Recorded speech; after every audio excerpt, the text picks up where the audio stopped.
Okay, good evening, everyone. My name is Virginia Harger. I'm the chairperson of the Shelton Planning and Zoning Commission. Today is Wednesday, January 17th, 2024, and a special meeting of the Shelton Planning and Zoning Commission being conducted via Zoom and through a phone link is hereby called to order at 6:01 p.m. For the record, this meeting is being also carried live on YouTube. Would everyone please rise for the Pledge of Allegiance, and I invite those participating remotely to do the same. I pledge allegiance to the flag of the United States of America and to the republic for which it stands, one nation, under God, indivisible, with liberty and justice for all. I'll start off with the roll call of the commission. Please verbally indicate you're present when your name is called. Commissioner Kelly? Present. Commissioner Lascos? Present. Commissioner Tiki? Present. Commissioner Amato? Here. Alternate Commissioner Cristiano? Present. Alternate Commissioner McGee? Sorry, present. Myself, Commissioner Harger, Mr. Rossetti, our administrator, Present. Ms. Castro, our assistant administrator, Present. Mr. Panico, our consultant, Present. Ms. Bernassos, our recording secretary, Present. Ms. Charbonneau, our stenographer.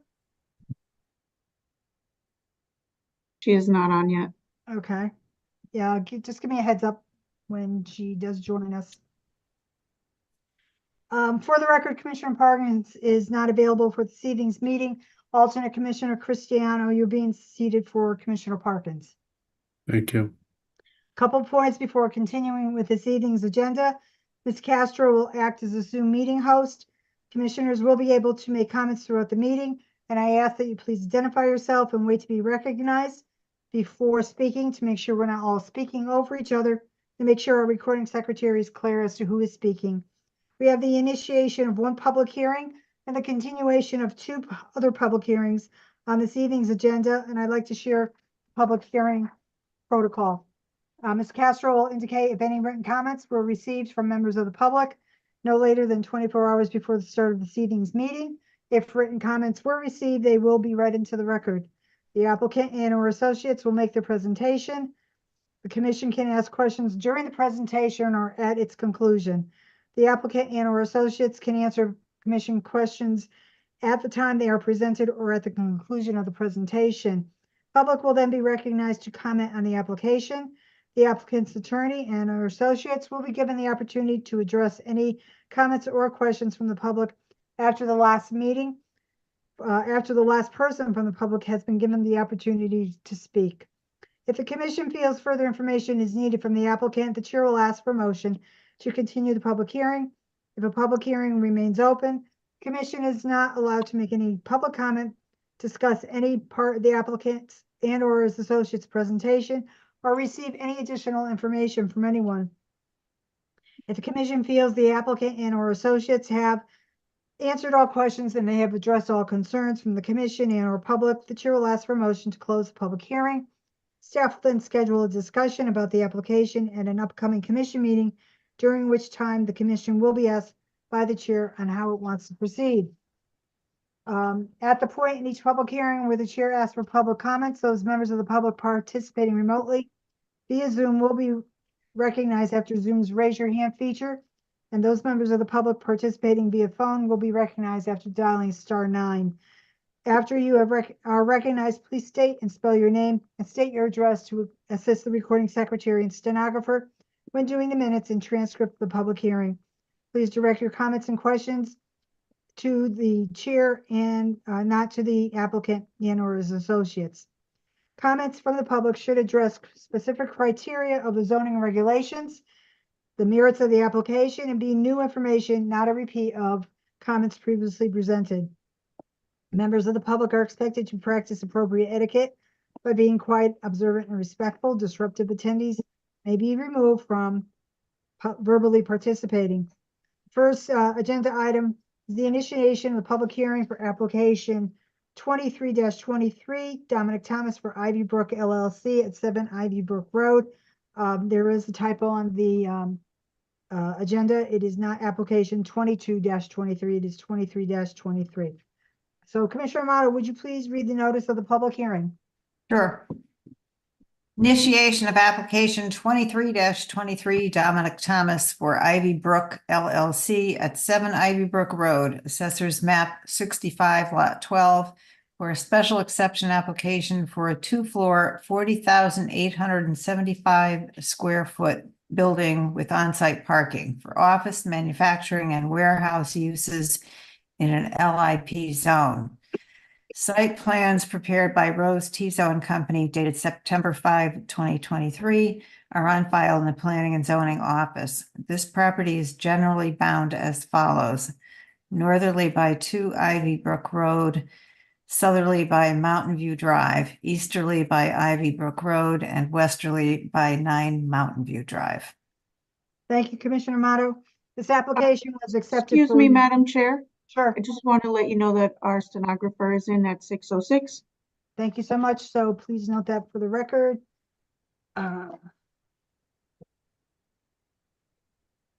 Okay, thank you. So this application was accepted for review on November 8th, 2023. Several documents were posted for review on the city's website, including the application for special exception, statement of uses and standards, site plans, architectural and floor plans, a GIS map of the area, a letter from the property owner, signposting, and certificate of mailing.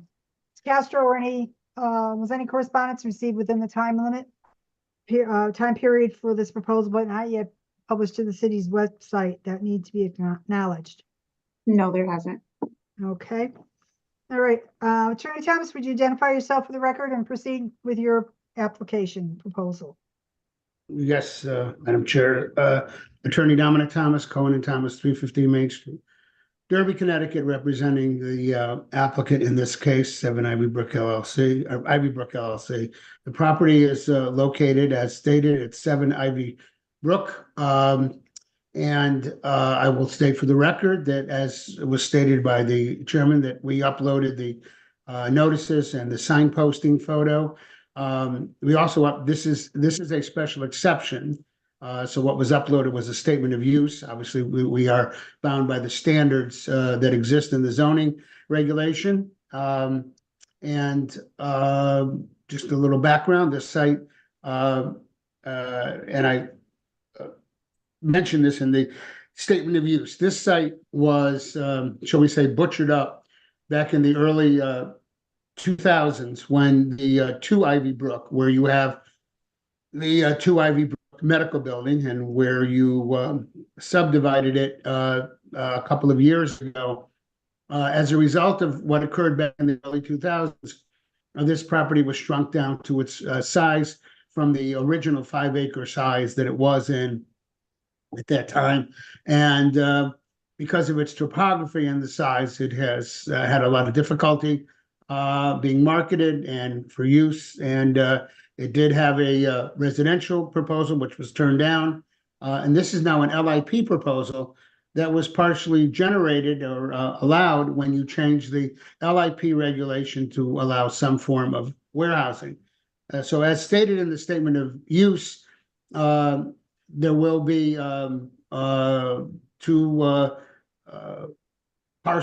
two sections in the building that will be for office and related manufacturing or assembly to the office. And the largest component is going to be warehousing of high-end motor vehicles, which will be explained a little more in detail by the applicant as to what goes on in that. And we do have, I do want to state that I uploaded today some exhibits that we'll be showing to you, or Pat Rose will be showing to you, that show, we were requested to show the view from Ivy Brook. So we've done that. And we also have an exhibit that you will see that was uploaded that shows the what the material is proposed for the outer portion of the building where the warehousing is going, and what one of these warehouse or storage centers for these high-end cars looks like. And with that, I would looking at the rectangles, Patrick Rose and William Charney should be admitted if they are in the waiting area. Mhm. Attorney Thomas, maybe you could just ask, does the applicant have experience in this kind of business?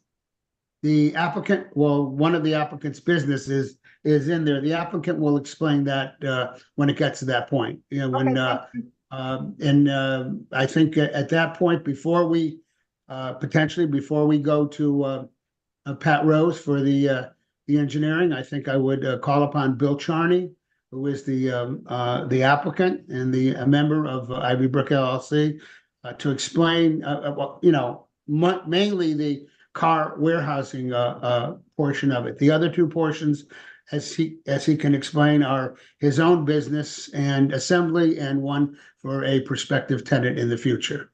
Mhm. So, Hello, everyone. Can you hear me?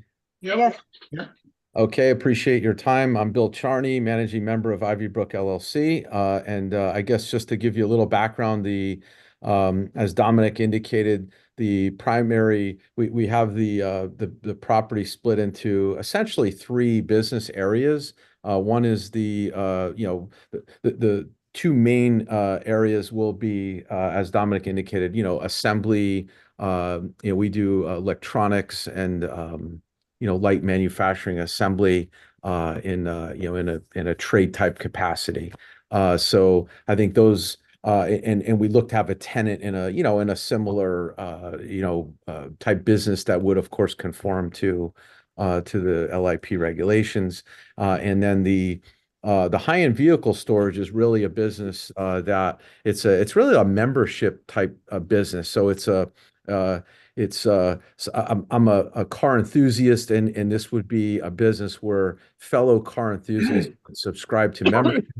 And they're typically collectors that have one, if not multiple, high-end, vehicles. And these are vehicles that can be, antique classic cars of high value. It can be, European vehicles, all types of, this is not, just your average commuter vehicle. These are, high-end collector type vehicles.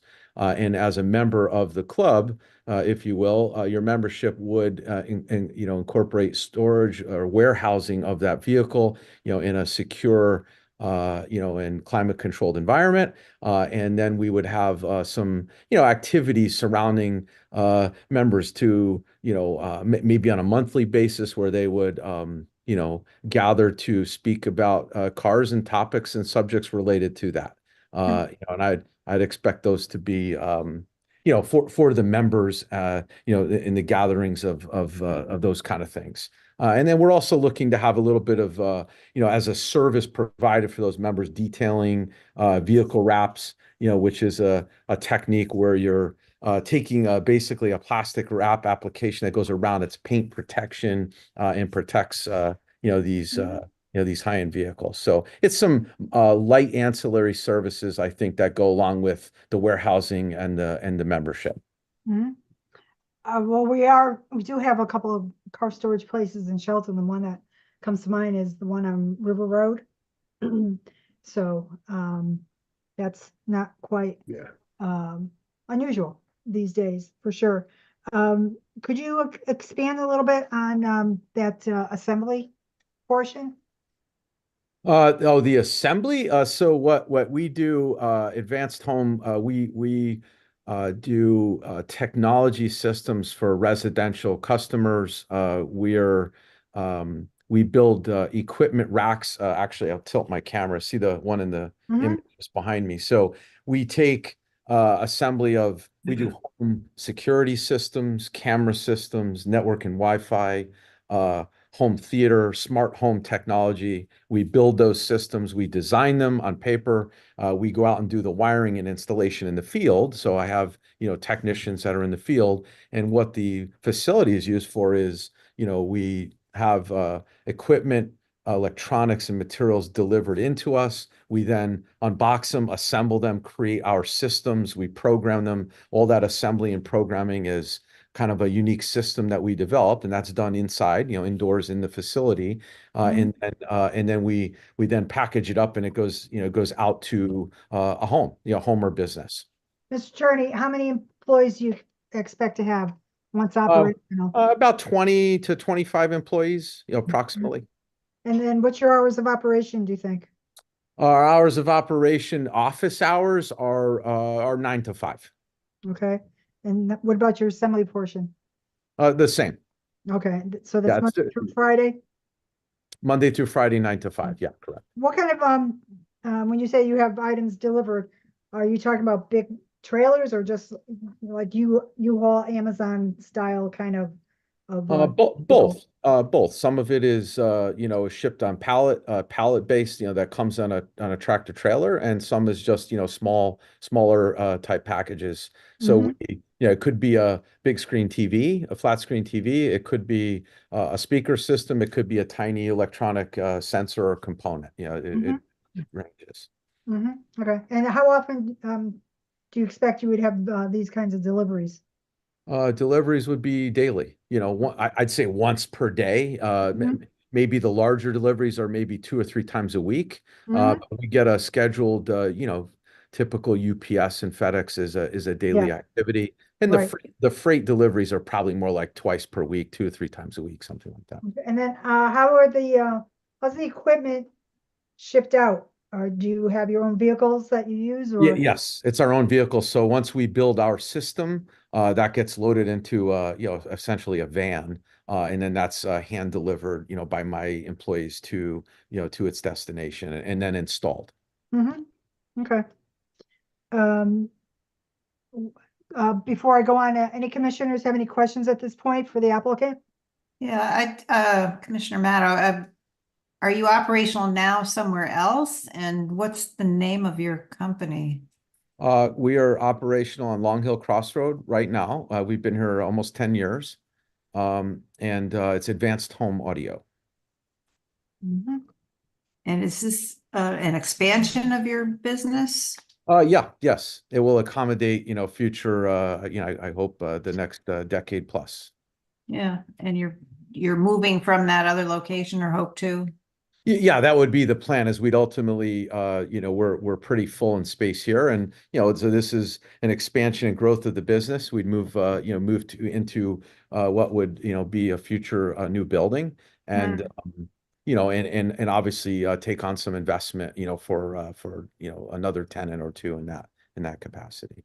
And the car business, is that all new or are you doing that The currently? car business is new. Yeah, that is not currently operating in Shelton, correct? Mhm. What kind of future business do you have feelers out for someone to come in with you? Not yet. But I would imagine someone, similar, electronic manufacturing, maybe someone in the construction type, trade, not a contractor, but, ancillary, essential type, trades. As long as it conforms to the regulations in the LIP. Of course. Yep. Okay. Commissioner Kelly, how many vehicles do you plan to store?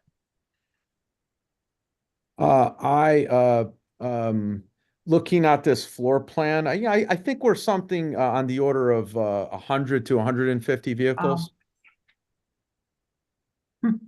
We've been playing around with the floor space and mapping that out. And keep in mind that the vehicles are stacked vertically.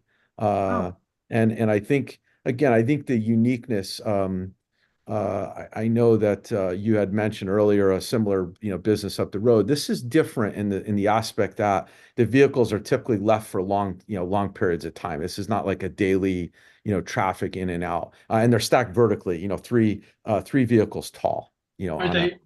Do they have fuel in them, or are they defueled and? No, they'll have fuel. They're you could essentially turn the key and drive it away. Yeah, I see that. We will have an tracking system. exhibit. Just to let you know, we will have an exhibit when we get to that rows to give you a look at what it looks like inside. Okay. Anything else for Mr. Charney? From any of the commissioners? Any further comments, Mr. Charney? No. I think that captures the basis of the business and what we're looking to do, and in that expansion. Okay. Okay, Attorney Thomas, what do you have next? Next would be Pat Rose. I do want to comment that obviously, as the chairman pointed out, this is the LIP district, and obviously any of the other use would have to comply with the district uses. The only reason we're here on the special exception instead of just the site plan is because of the warehouse and storage component, which requires under your regulations to be a special exception. Other than that, obviously, and I know we're often used to discussing hours and employees, and but as I like to point out, it's not part of it, but we all hope that whatever Mr. Charney tells you about his hours and his employees, that everybody should hope that it increases in employees and increases in hours, which is indicative of a success of the business. And with that, I would turn it over to Pat Rose to go over the engineering and architectural. Good evening. Name is Patrick Rose from Rose Tiso and Company at 35 Brentwood Avenue in Fairfield, Connecticut. I'm the architect for the project. I'll go over the site plan briefly and then the building, and then I'll have Manny Silva. So Ms. Castro, if Manny Silva's out there, if you could add him to the squares. And we'll be able to take over from me. And can I share my screen, Ms. Castro? Yes. Thank you very much.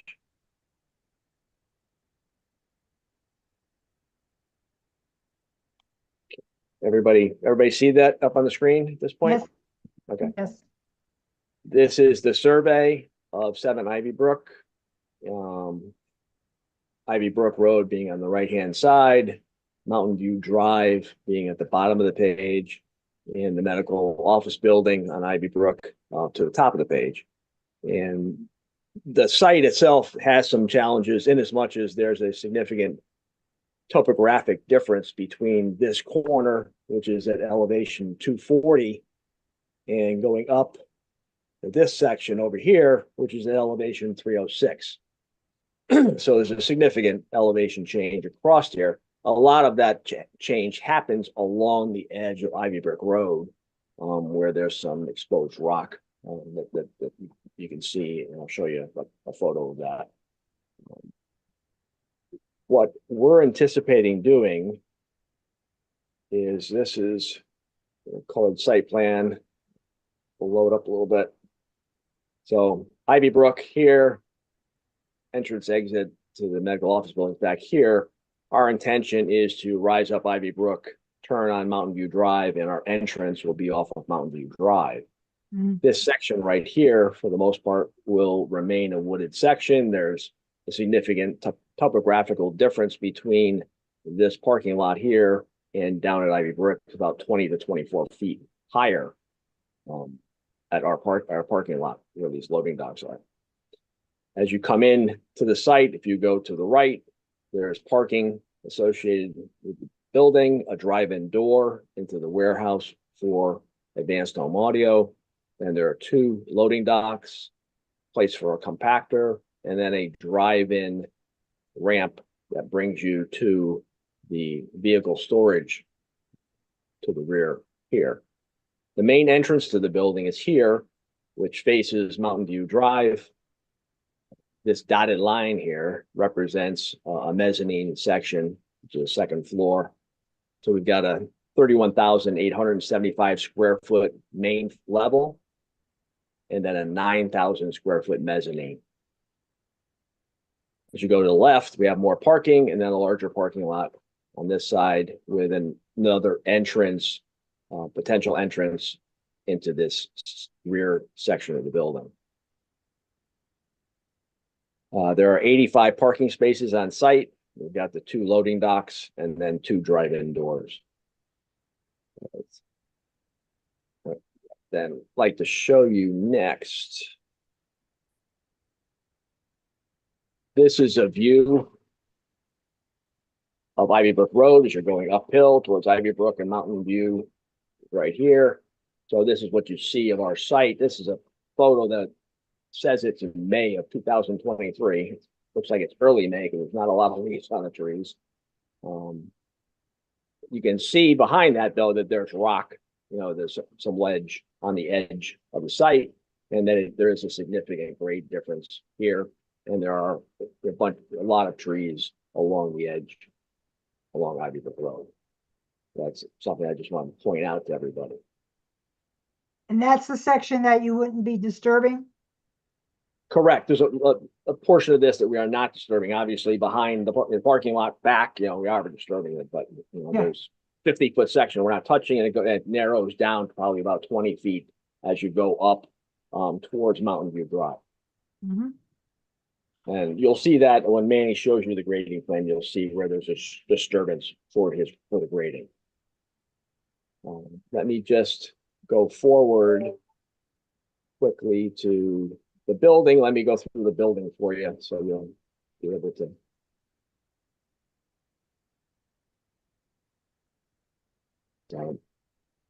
This being the main floor entrance from Mountain View here, that you've got a lobby that has an elevator, brings you up to the mezzanine, 2 stairways that come down from the mezzanine, and then you have an entrance into advanced home audio, a tenant to be named that will fit the LIP regulation, and the vehicle storage on the backside that you're entering here.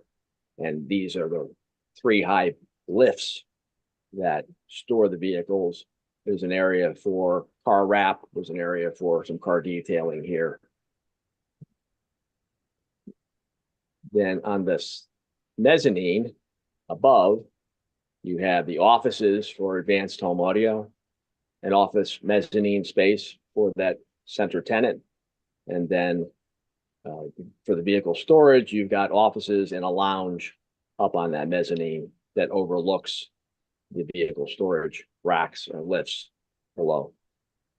Is that vehicle storage office lounge area, is that where get-togethers would be taking Correct. place? Yeah. Where get-togethers would be taking place and where they would, have meetings, they have an office in there. There's a conference room so they can, run their business also from there.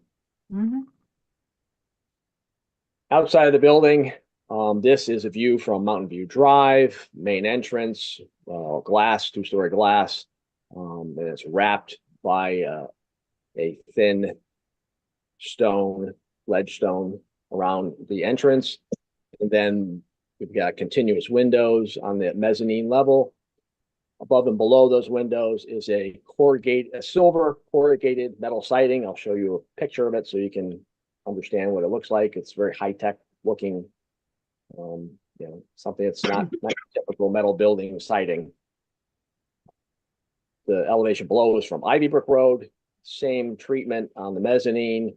We've got that overhead door that goes into advanced home audio. And then to the corner, we're using that same corrugated silver siding. At the loading dock, we've got concrete block for durability at those doors.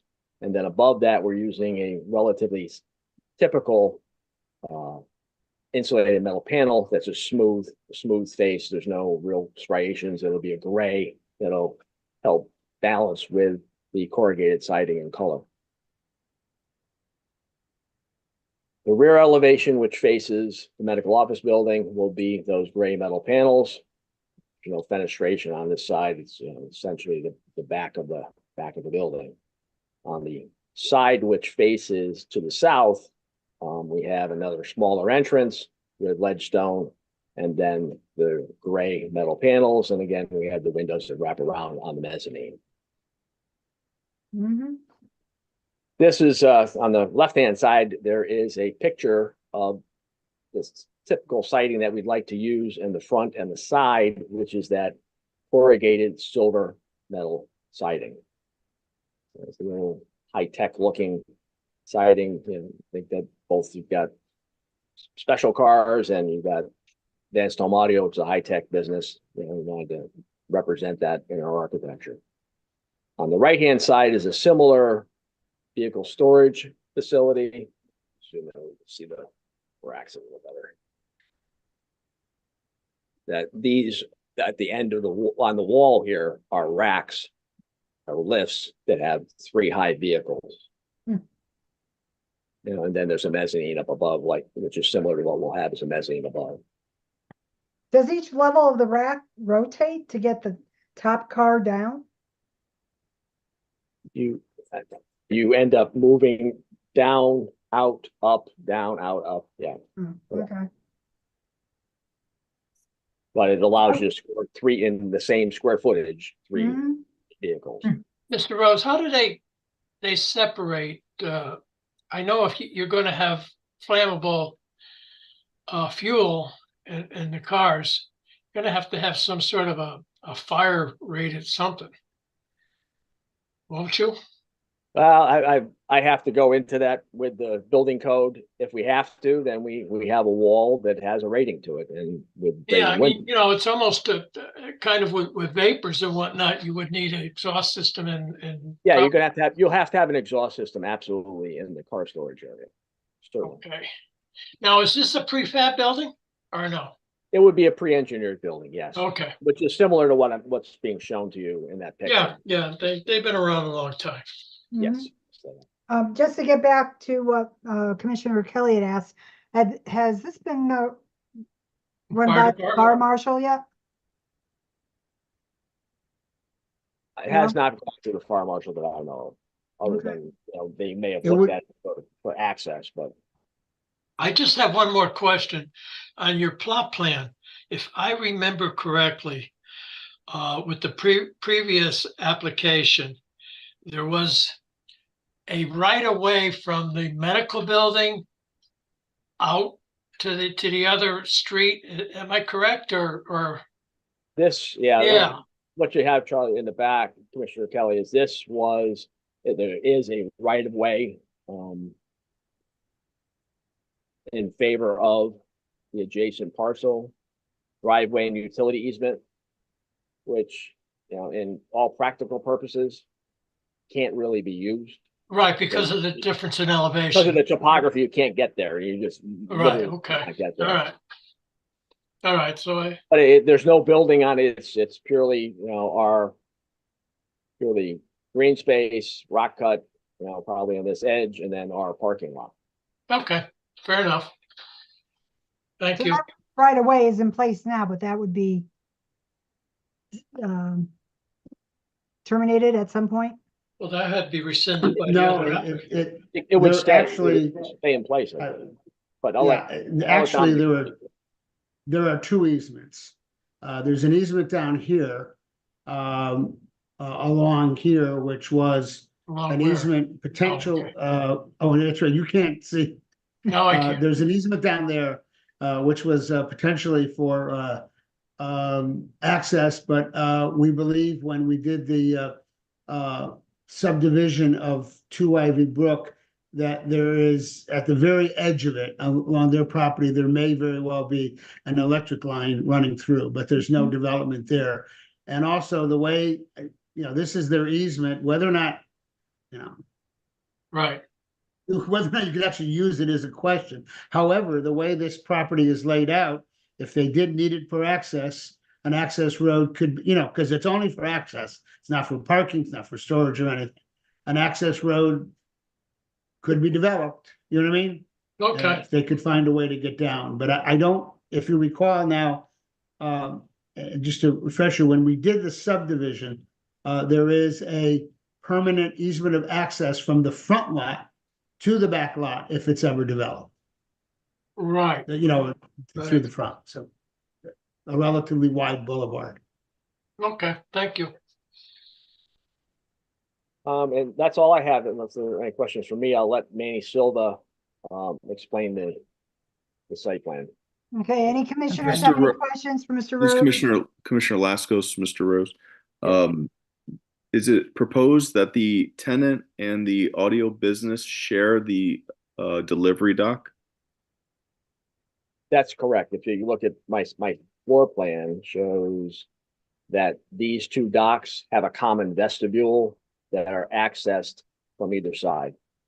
How would you separate utilities for two different businesses like that? You wouldn't. You would end up, whatever is in here is going to end up being on a house meter, no different than what's in this corridor, So you will be able to separate the utilities? You're going to separate the utilities for the tenant spaces, but these common spaces here and here are going to be on a house panel. Going to be on the owner's panel, yeah. Right, Okay. on an owner's panel, you're correct. You know, and this, you know, depending on who that tenant may be able to split these docks if they need to. So that opportunity exists. Could go either way. Mhm. Okay. Any other commissioner have any questions for Mr. Rose? This may Okay. come up next, but the parking, 85 spaces, is that based on the square foot of the building and the uses? Seems like, That is in my statement of uses, the breakdown. Okay. If you, I could share the statement of uses before Manny starts, if you want that answer now, or.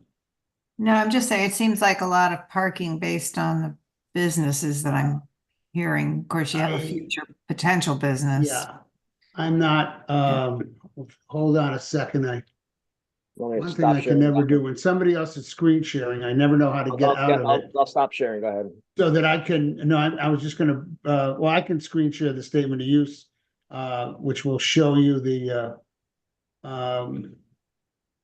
get that up. Here's the statement of use, you can see it. And I did a parking analysis, based on the square footage. It is, so it's based on the square footage. Yeah. Yeah. Got it. Okay. Office required 49 spaces and warehouse 13 spaces. Now, I will say, I erred on the side of excess Yeah. parking, in that I took the entire assembly and office space as office, rather than go down to manufacturing. Mm. And then I took that, and then warehouse, the 13 spaces for the usual warehouse, which I think is a bit overkill for this proposal. Even though there will be events, there's plenty of parking to deal with any events, because the events would not be during business hours. Mhm. Let Yeah. me stop sharing and turn it over to Manny. Thank you.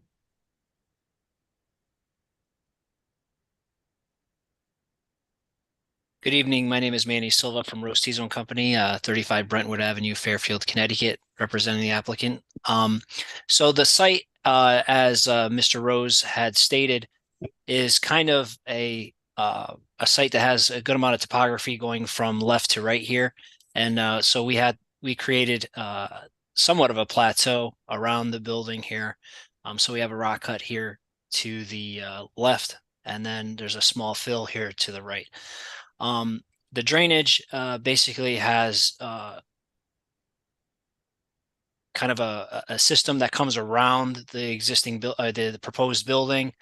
We collect the water, and then it comes to a point here where we have a hydrodynamic separator, which is a unit to clean the water from any floatables or any sediment down to 2.5 microns.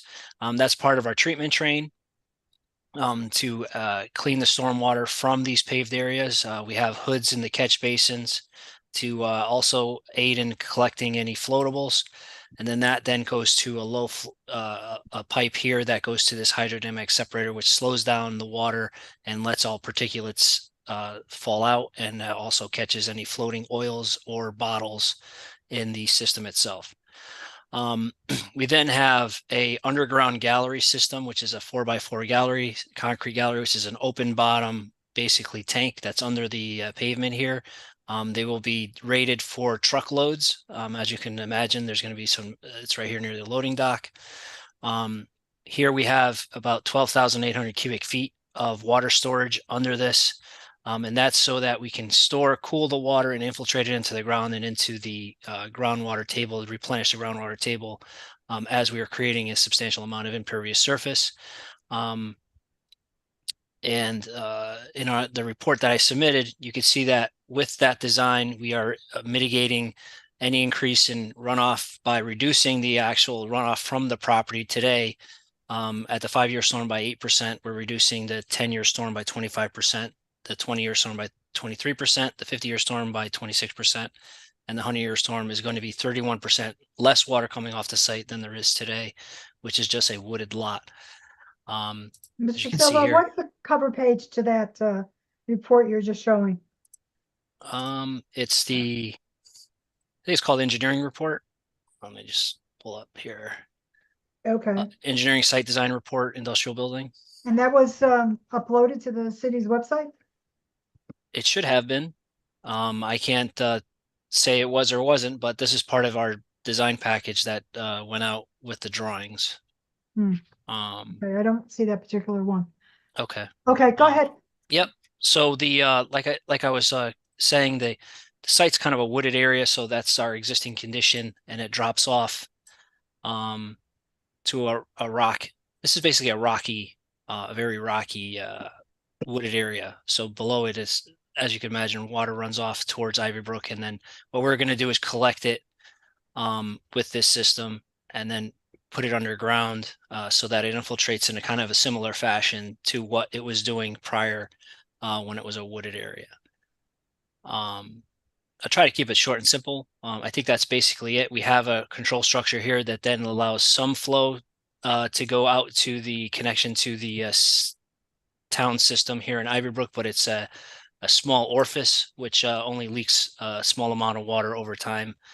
And that's shown here. It's basically a weir wall that holds the water back, and then there's a 8-inch hole and then a 7-inch hole above that to kind of help stage that water discharge. And here we show our compliance to the 2-inch rainstorm event that we are storing that first flush per the DEP regulations. The new ones, by the way, that are going to be adopted this year. And this is our soil erosion control plan, basically to protect offsite areas while we are under construction, with a silt fence reinforced by hay bales because of the slope of the site, so that you have not just a silt fence, but a hay bale that's structurally holding it up behind it. And then silt sacks at every catch basin, so that when the site is stabilized and paved and grass is growing, we pull these sacks out and the system is clean, ready to go on day one, without any sediment in it. It gets caught in the sacks themselves. And then we have our construction entrance, which is a large riprap that's in a bed, so that when trucks enter and leave the site, all the mud gets knocked off the wheels and not tracked into Mountain View Drive. And then we have our landscaping plan. I think Pat showed that in the rendering. And then just our basic details that we normally have. And then I will take any questions. Here's our silt sack details and our the hay bale with the silt fence on the flow side, so that if there is a 5-inch rainstorm like we had 3 weeks ago, these silt fences don't get knocked over. They'll be held up by this structurally. Mhm. All Could you go right. back to SP4? the Sure. landscape plan? Mhm. And could you zoom into that plant list that's up on the top right side? Sure. So Commissioner Amato, do you see anything out of place here? Oh, let's take a look. Red maple, black cherry, American dogwood. Well, the azaleas do not meet or the rhododendrons. And I don't think I'm not sure about the grass. Those do not meet our current standard. Okay, so the Trees are all good. Mm-hmm. Yeah. Okay, so the applicant can take that under advisement? Yeah, Yeah. we'll supplement this with a different Selection. option. Sure. Yeah. Thank you. Yep. No problem. And what was that visual on the left side of that same page? Showing something about something being planted? Here. Yeah. So nowadays, instead of staking trees and choking them with wires, we have a different detail on how to plant trees in a root ball, and to ensure that they don't rot by getting mulch onto the bark, things of that nature. Mm-hmm. Okay. It's just a different. Usually, you used to see like stakes and collars and wires. We don't do that I anymore. don't do that. Yeah. Okay. Yeah, you should tell all those people not to put that mulch, 2 feet up on the tree. Yeah, like you see they mound everywhere. it on the bark, and then it rots the bark. I don't know what is wrong with people, right? Yep. What are they thinking? Okay.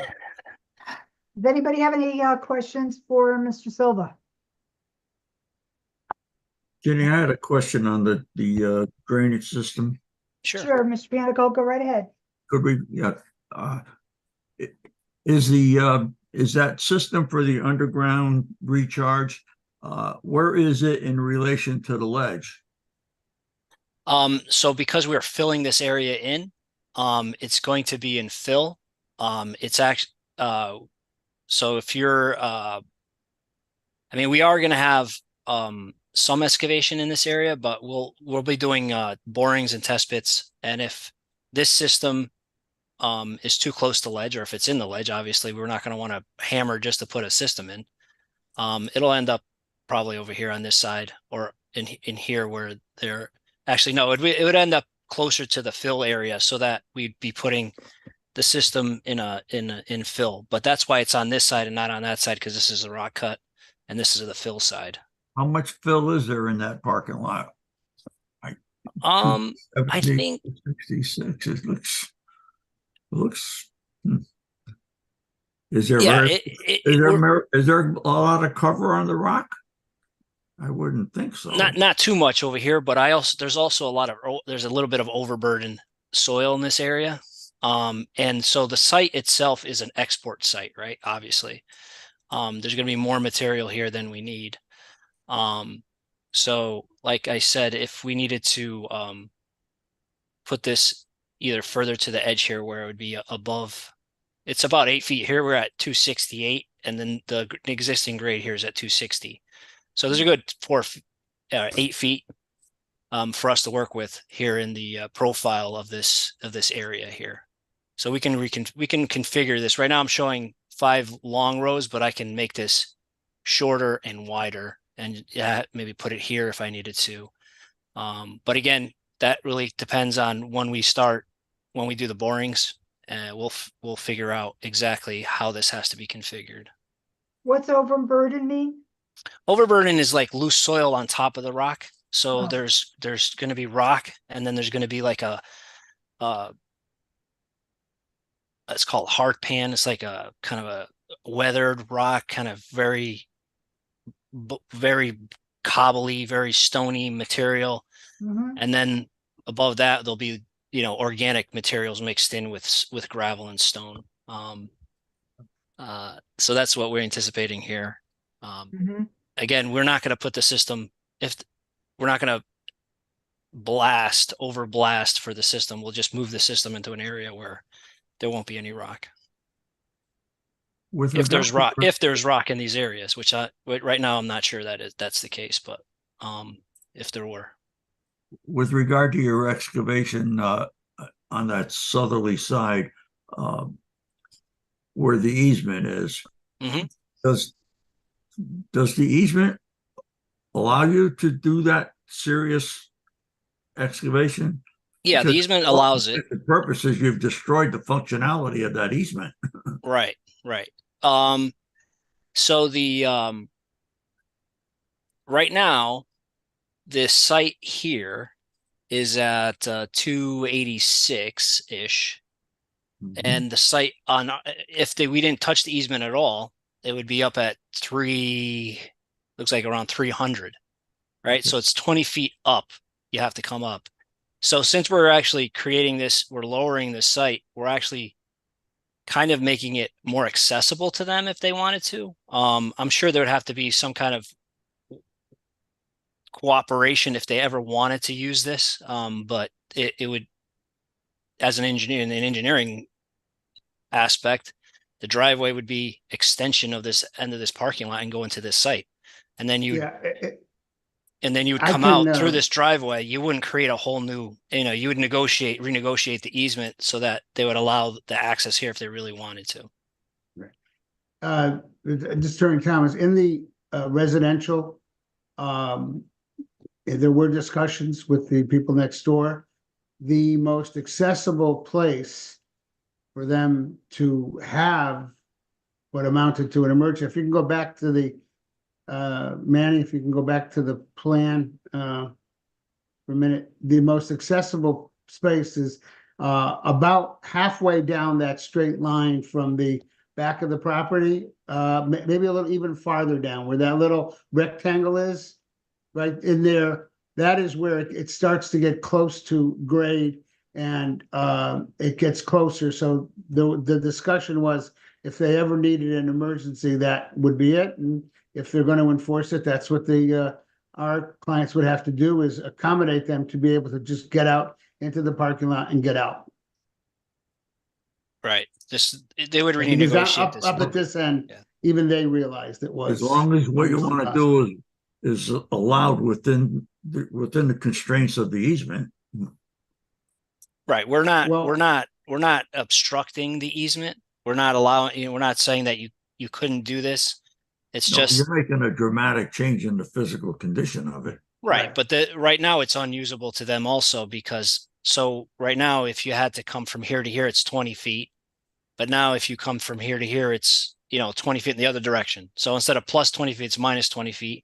And then there's a little ridge here in between. So it actually makes their ability to interconnect these lots, a little better than it is in the existing condition. Because right now they have this open, undeveloped area. And currently what they have is, if they were to develop this, it would connect through here in this main driveway, right? But if there was any requirement to have a second access, it would come through this property. But now with this development, without this development, they would have to cut this all out and then create a driveway out, right? But now with this development, all they would need to do is make this connection. Would have to cut out this piece and make this connection, and then they would have access out to. As long as Attorney Thomas says you have the legal right to do it, I'm not going to question it. Right. But that's for emergency access only. Yeah, if they ever needed, say, if they had a building that the fire marshal says you need 2 egresses in and out, this is where they would get it. Yeah. Mhm. Just so you understand, when they did this, and they butchered this site back in the early 2000s, which you can't imagine. Honestly, I was shocked that P&Z would have even allowed it to be done that way, but it was to create the 2 Ivy Brook building. The intent was at that point that there would be a rear building, and the rear building would have its own address, and the lot would be split. That's the only thing I can really figure out. When it never was developed, it never created a market for it. When they came to me to subdivide it because a REIT wanted the front building, they had to go in and find all the easements, all the utilities, which we located them. And the rear property now has easements over the front property, not only for the utilities to come in along where the icon is right now, but also for the boulevard that comes in. They have the full access for the boulevard, and that takes away the issue for the main entrance. When there were discussions before, the discussions really were, I mean, again, there was a realization. The client has been made aware of the existence of the easement and the problems with it. But there are ways that it can be addressed. The property owners recognized the issue the last time, that they had no ability really to do it where it's located. However, at the very end of the, whatever you want to call it, curve of the easement, that where it curves down, about that point, you could create an emergency access. There is no reason why anybody would want to create a boulevard type access to it when they already have it in the front building. I would defer to your legal opinion. If you Right. say you have the legal right to do it, then you do. Okay, anything else from any of the team? Attorney Thomas? No, I think that we've covered everything in the presentation. It is with respect to the issue of the drainage report. I believe that was delivered. I don't think it came through me, but I think it was delivered to planning and zoning. If it wasn't uploaded, we can certainly upload it, but it's been at planning and zoning for, I think, since the original full sets of plans were delivered. Yeah, but it is always the applicant's responsibility to make sure things Right. are submitted, uploaded and everything. So if you could attend to that, we'd appreciate it. We would do that. If there's no other further questions, I'll move to the public portion. Does anybody have any questions for the applicant? All right, so we'll move to the public portion. We'll start out with elected officials of the city of Shelton. If you are an elected official who would like to comment, please use Zoom's raise your hand feature or dial *9 on your phone at this time to be identified. So if there's any city of Shelton elected officials that want to comment on this, please use Zoom's raise your hand feature or dial *9 on your phone. No one showing. No one? Okay, and then, so I'll just ask if there are any members of the public who are not elected officials who would like to comment on this proposal, please use Zoom's raise your hand feature or dial *9 on your phone to be identified. No one showing. Okay, last call for members of the public who would like to comment on this particular application. Use Zoom's raise your hand feature or dial *9. No one, Ms. Castro? No one showing. No. Okay. Mr. Pianico, is there anything in particular that concerns you with anything on this particular site plan? There's probably a handful of minor things that we need to just get clarification on and to fill in some missing details regarding the fence and the rubbish, the dumpster enclosure, et cetera. My concern is primarily about the visibility from Ivy Brook Road. And to help better understand that, I would like to see a cross section through the site, through the service area of the site relative to the pavement of Ivy Brook Road and the existing and proposed grades. Mm-hmm. If there's not, it's just, I want to make sure we don't have a visibility problem. I don't want to see a loading area, et cetera, suddenly brought into view from Ivy Brook Road. Mm-hmm. If it is physically viewable, then we need to be sure we supplement the landscape plan with some additional buffering, et cetera. Mm-hmm. With respect to my only, I don't think it's my only response to that is this, I mean, it's not a PDD, it's a light industrial zone. Mm-hmm. And if you drive through the area, there are, for example, we did right up the street, we did wind supply. When air, right. And yeah, Wind Air, we added a building, and we put an addition on the building, and the loading docks are right there, right? I mean, that's what you see loading docks in an industrial zone. I don't think this is going to be seen because of the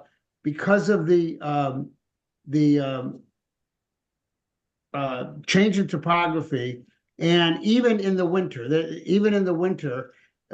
between the change of topography and the trees, it is going to be above somebody. If somebody, but you can't see when you drive through Ivy Brook and you drive in the area past a Mountain View or drive up Mountain View, the buildings are visible from the street. Mm-hmm. It's How a about light from industrial zone. How about from Constitution Boulevard? You'd have to really straight. You mean the view from here, like this? No, it's a wall of trees. If you're steering up Ivy Brook at the speed cars travel up Constitution Boulevard, when I had to post a recent property up there, you're going to ram into a telephone pole if you take your eyes off the road. So I can show you if good representation. I have a couple of winter pictures if you want to see winter pictures. But so I mean, I just want to. Can I just interrupt? So this building is going to be similar in proximity to the road and in height above the road, and you can see that this is on top of the image from on top of the Google car, which is a good 7 feet up, right, from the surface, and all you can see is the top of the building, right? So that's going to be a similar situation that you're going to have here. You're going to see the same thing. You're going to see some rock outcroppings, just like you see there. There's going to be some landscaping on top, and then maybe you'll see the top of the building, maybe. Only because as Ivy Brook comes down here, is dropping down, and then you can see that the rock is pretty level. and the building's going to disappear even more as you go down Ivy Brook. Mhm.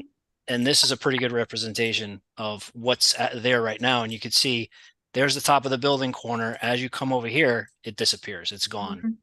Mhm. And that'll be a similar situation that you'll have with this building, which is going to be sited very similar, in a very similar fashion. In fact, it almost looks like the building mirrored with Mhm. a loading dock and then parking in front.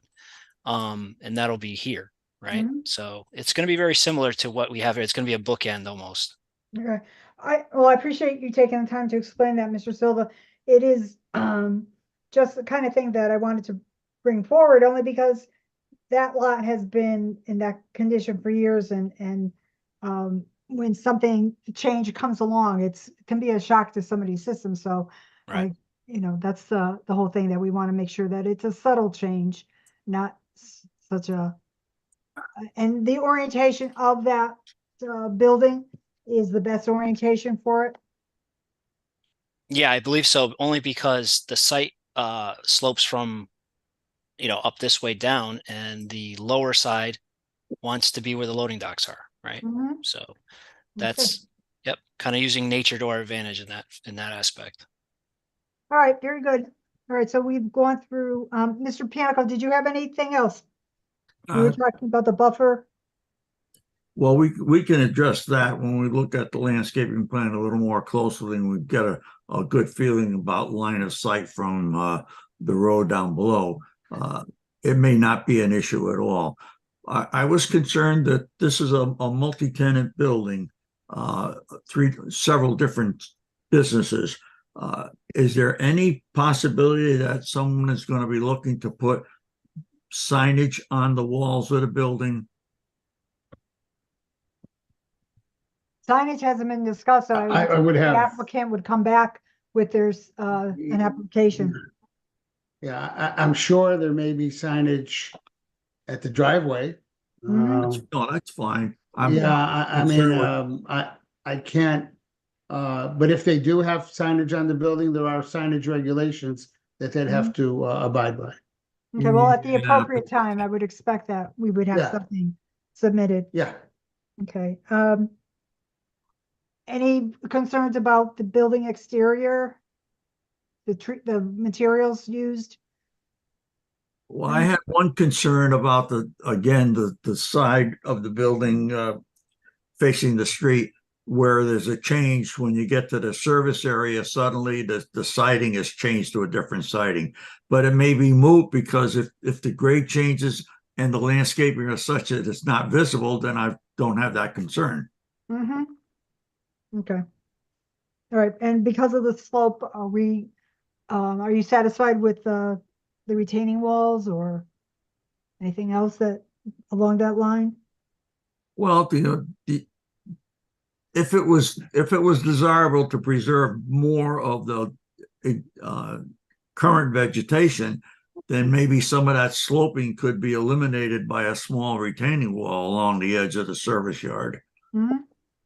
But any of these concerns that we were just discussing, is that anything that could not be handled on the staff level? I believe it could when we get to final site plan approval, once you approve the special exception. Right, okay. just think these are, this is a special exception. This is not, special exception in site plan. Two of the uses, the special exception is related to the use of the warehouse. This is what amounts to the final site plan, and it's not I hate to keep saying, it's not a PDD. It's a permitted use within the zone, and as is even the warehouse use is now a permitted use. And under your standards for special exceptions, it certainly doesn't have an impact on traffic. It doesn't have an impact on property values. It doesn't have an impact on the road system, and it's right in line with what needs to be done, what the uses are for it. So I understand the concerns. I think the applicant and Patrick and Rose Tiso have done a great job of designing the building well, given the circumstances, but this is the site plan connected to the special exception. It's not Mhm. like there'll be future. There certainly could be tweaks as explained by Manny Silva. There's certainly tweaks to the drainage, and that can all be handled by staff, even if staff, I'm sure the applicant wants to be cooperative, and if there's a few more trees that would be necessary, that can be done. But I don't mean to keep repeating it. It is a permitted use as opposed to a zone change. That's what a PDD is. Okay. All right, well, any final questions from the commission or Mr. Panico for the applicant?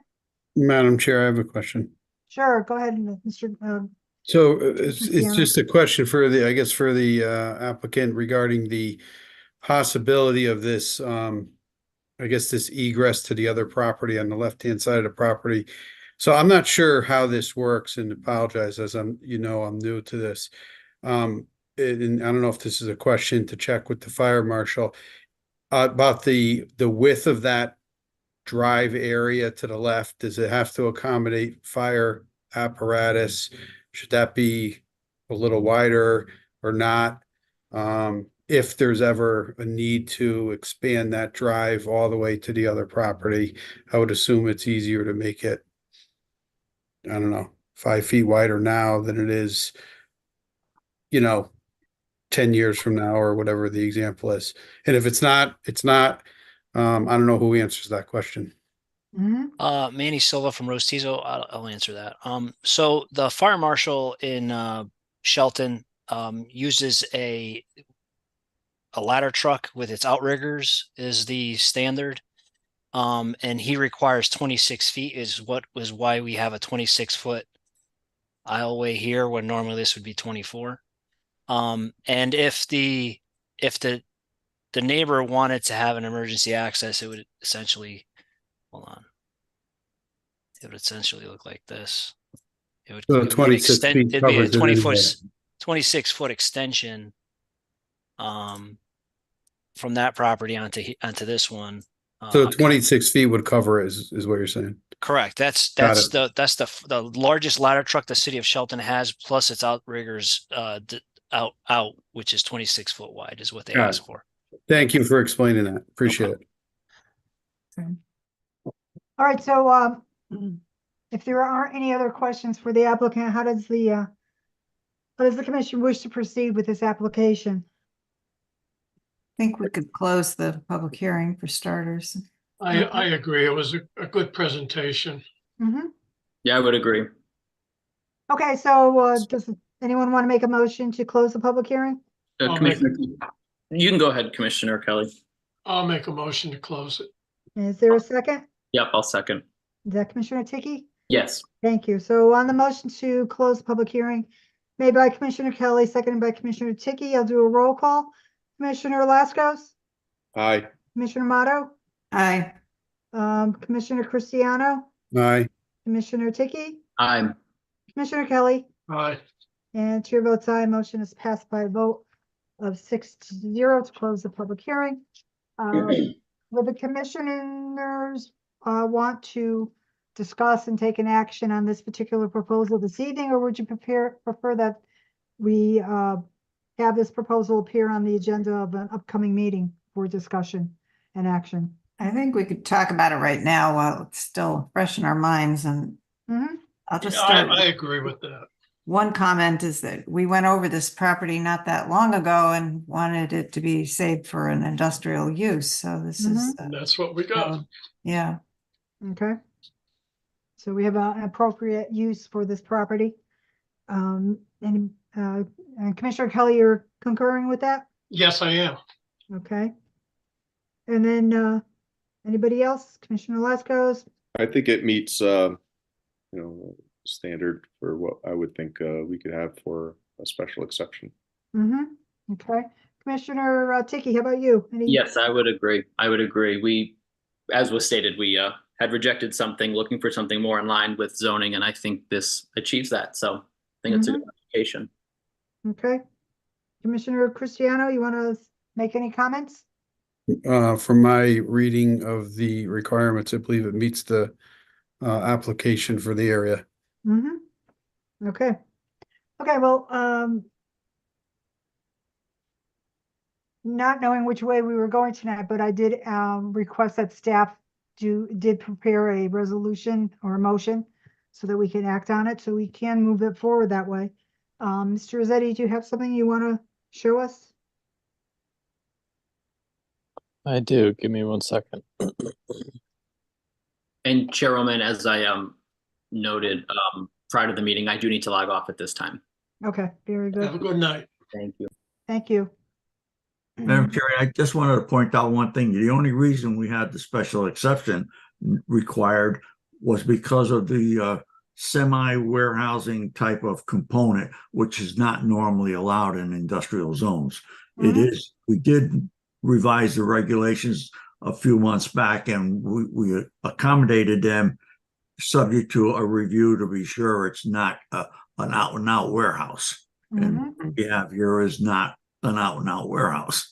It's a unique form of warehousing. Yeah. Pretty interesting. Okay. Okay, Mr. Rossetti.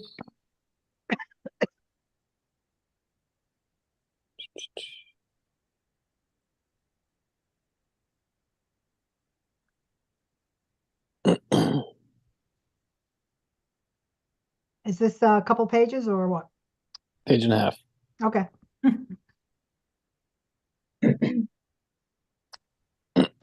The applicant Ivy Brook LLC for the approval of a special exception in site plans for a 4,875 square foot building designed for office, manufacturing, warehouse purposes as permitted in the LIP zone. The architectural and civil plans are titled Light Industrial Development Plans by Rose Tizo LLC and dated September 26, 2023 and revised. The property in question located at 7 Ivy Brook is vacant land within the LIP zone, spanning 133,000 plus or minus square feet. Originally part of Section 2, Shelton Heights, a lot line revision in 1999 resulted in a lot 25, now 7 Ivy Brook, being left with 3 acres, falling below the original minimum lot size of 5 acres. The building compromises a 31,875 square foot first floor and 9,000 square foot mezzanine. Advanced Home Audio Inc., a local home audio and electronics company, will utilize 8,845 square feet for offices and related uses. An additional 9,744 square feet is designated for a future tenant or tenants adhering to LIP zone regulations. A significant portion, 19,000 square feet, is allocated for private members-only storage of high-value motor vehicles, offering detailing and vehicle wrapping services for clients only. This area includes a meeting space for members for social purposes. Parking provisions include 85 spaces, exceeding 62 spaces for offices and warehouses. The property is served by public water, city sewer, and other necessary utilities. A duly noticed hearing was held today, and the following comments were expressed by the P&Z Commission. Future tenants will conform to the use standards of the LIP zone. Warehouse and storage components of vehicles will not be used for retail public services. This is for long-term vehicle storage. A revised planting list for the shrubs and grasses to conform with our native plants regulations and policy. A profile cut sheet shall be submitted from Ivy Brook through the building to determine the need for additional vegetative buffers. Exterior treatment for the front facade may need to be continued around the side profile, depending upon the visual impacts from Ivy Brook Road. The motion for approval is accompanied by specific conditions and stipulations, compliance with the other city offices, engineer, WPCA, wetlands, fire marshal, and local traffic authority. We must be notified 48 hours in advance prior to the start of construction. The commission reserves the right to request an additional buffer or fence screening if issues arise. Okay, could you go back to the top, please, Mr. Rossetti? And just, could you correct the name of the applicant in the first paragraph? Ivy Brook, take out look. Oh, look at that. Okay, and then, scroll down a little bit. There was something else that I saw with having to do with the parking spaces. Okay, you got it there, and then right above, the area includes a meeting space. Parking provision includes 85 exceeding 62 required spaces. Is it 62 are required, but they're, okay, mandated, good. And scroll down again. A little bit more, but I saw something else. Ba, ba, ba, ba. Keep going. No, okay. I think that's it. Any commissioners have any comments about the motion here?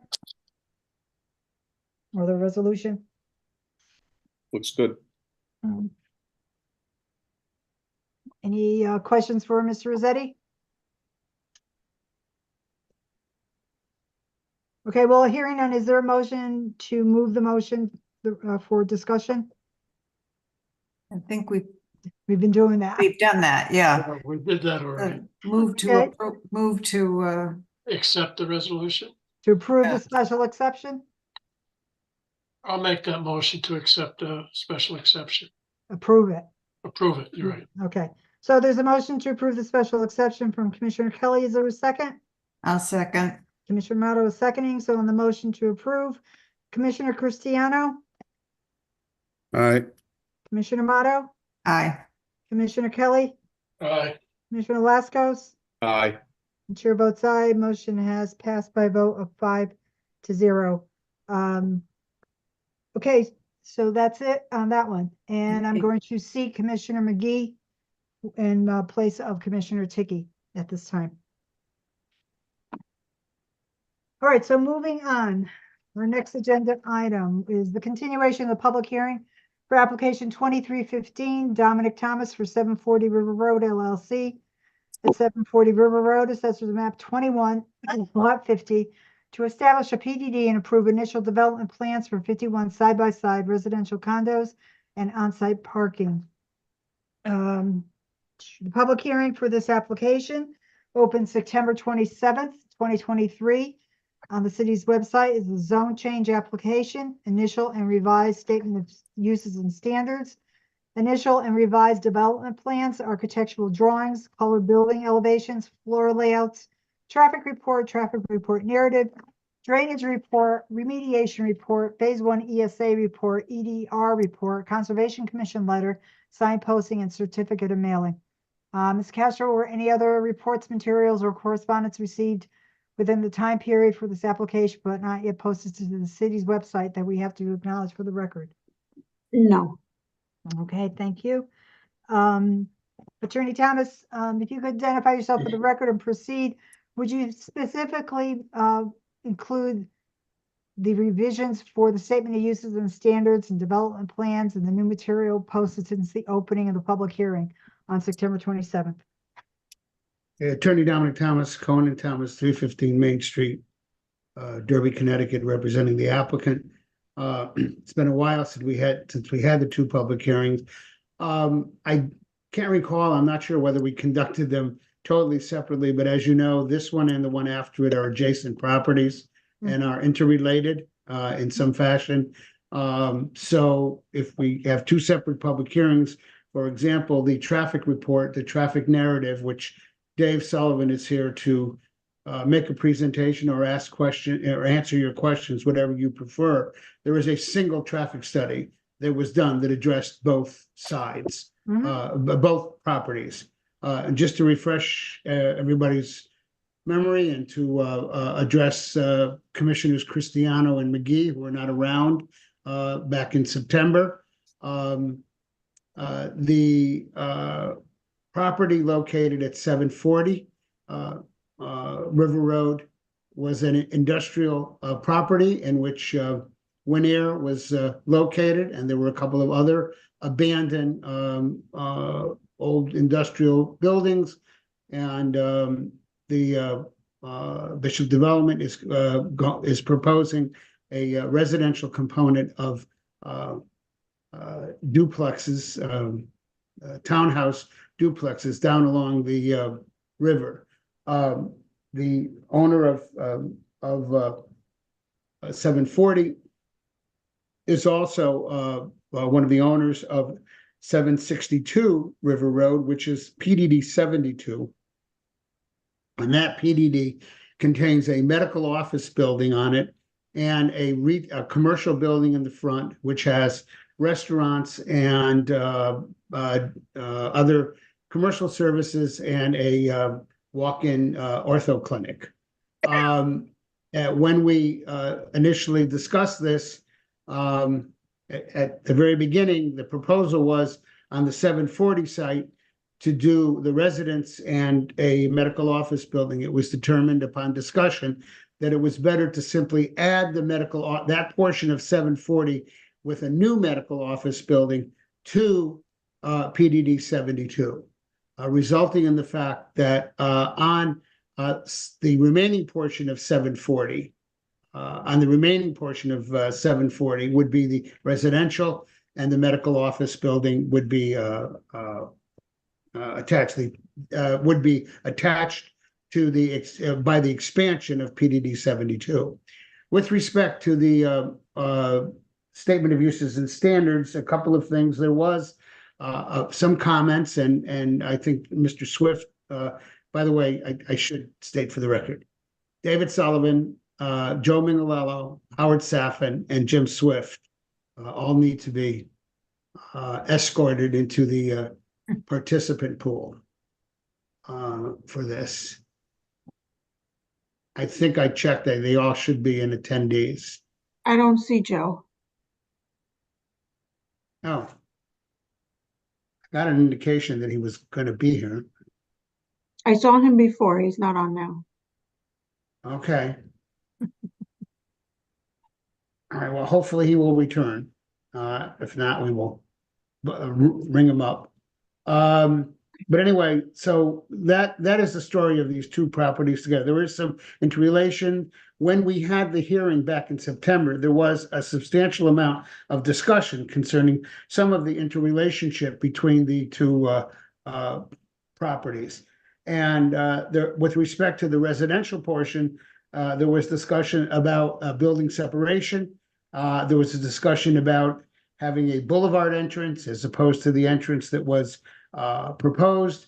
And all of the comments and suggestions were adopted, what resulted in going from 51 units as proposed. And there were 25 duplexes and one standalone to now, well, the standalone was eliminated so that we can take the buildings and create a 15-foot separation, minimum separation between. Certain changes were made to the statement of uses standards to reflect those changes. And I have discussed with staff and the need. I certainly can put in the minimum 15-foot building separation into the statement of uses and standards. Again, the 740 application, the application that we're having in the public hearing now, is for the approval of initial concept development plans. Final site development plans would have to be filed thereafter. And I think that is in discussions. I do want to point out, because I've had discussions with staff about the requirement of a CAM. And the point is that the CAM application, coastal area management application, is triggered by the filing of the site plan. And obviously, in initial concept development plans, it is not a site plan because it is not a plan upon which an applicant can activate construction. So I wanted to clarify that point. And however, one of the steps that was taken, as Mr. Swift can comment on, was that because of the wetlands on the site, there is a wetlands permit issued for the proposed disturbance in the regulated areas. And finally, and I mentioned this before, I'll say it again, with respect to the traffic, because of the interrelation of the two properties, the traffic report that was done by SLR, Dave Sullivan is here to, again, either answer questions or make a brief presentation, whatever your preference. He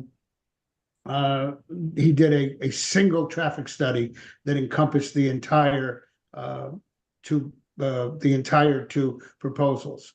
And again, for Commissioners Cristiano and McGee, what happened with the 762 existing proposal, which has a medical office building, that was subdivided because that medical office building was purchased and the pad in the back was purchased by a REIT, Real Estate Investment Trust. And this one now will add another office building, another medical office building to PDD 72. And I think in a very enlightened decision by the commission or suggestion by the commission, the medical office building was smaller and had a somewhat unique design to accommodate parking. And I think the commission made a good decision that there is more than sufficient parking and being provided. So we were able, as you'll see, we were able to change the design and add the square footage. That's the major change over there. So with that, Madam Chair, I think the most appropriate person, because of the changes on the 740 site on the residential proposal, would be to go to Jim Swift to present the changes to the site plan, to the initial concept development plan. Okay, Is Jim on? You know, I don't see him on. He was there earlier. Okay, I got him. You got him? Oh, there he is. Yeah. He's on first name. He's being discreet today. Yeah, he's just Jim. He usually is. It's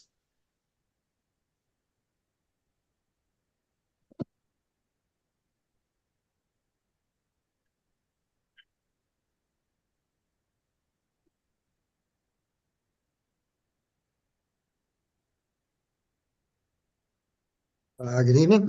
Jim. Oh, there you are. Okay. Are you able to screen share the revised site plans or? Yeah, I have the site plans available if we can screen share. For the record, my name is Jim Swift, professional engineer, landscape architect.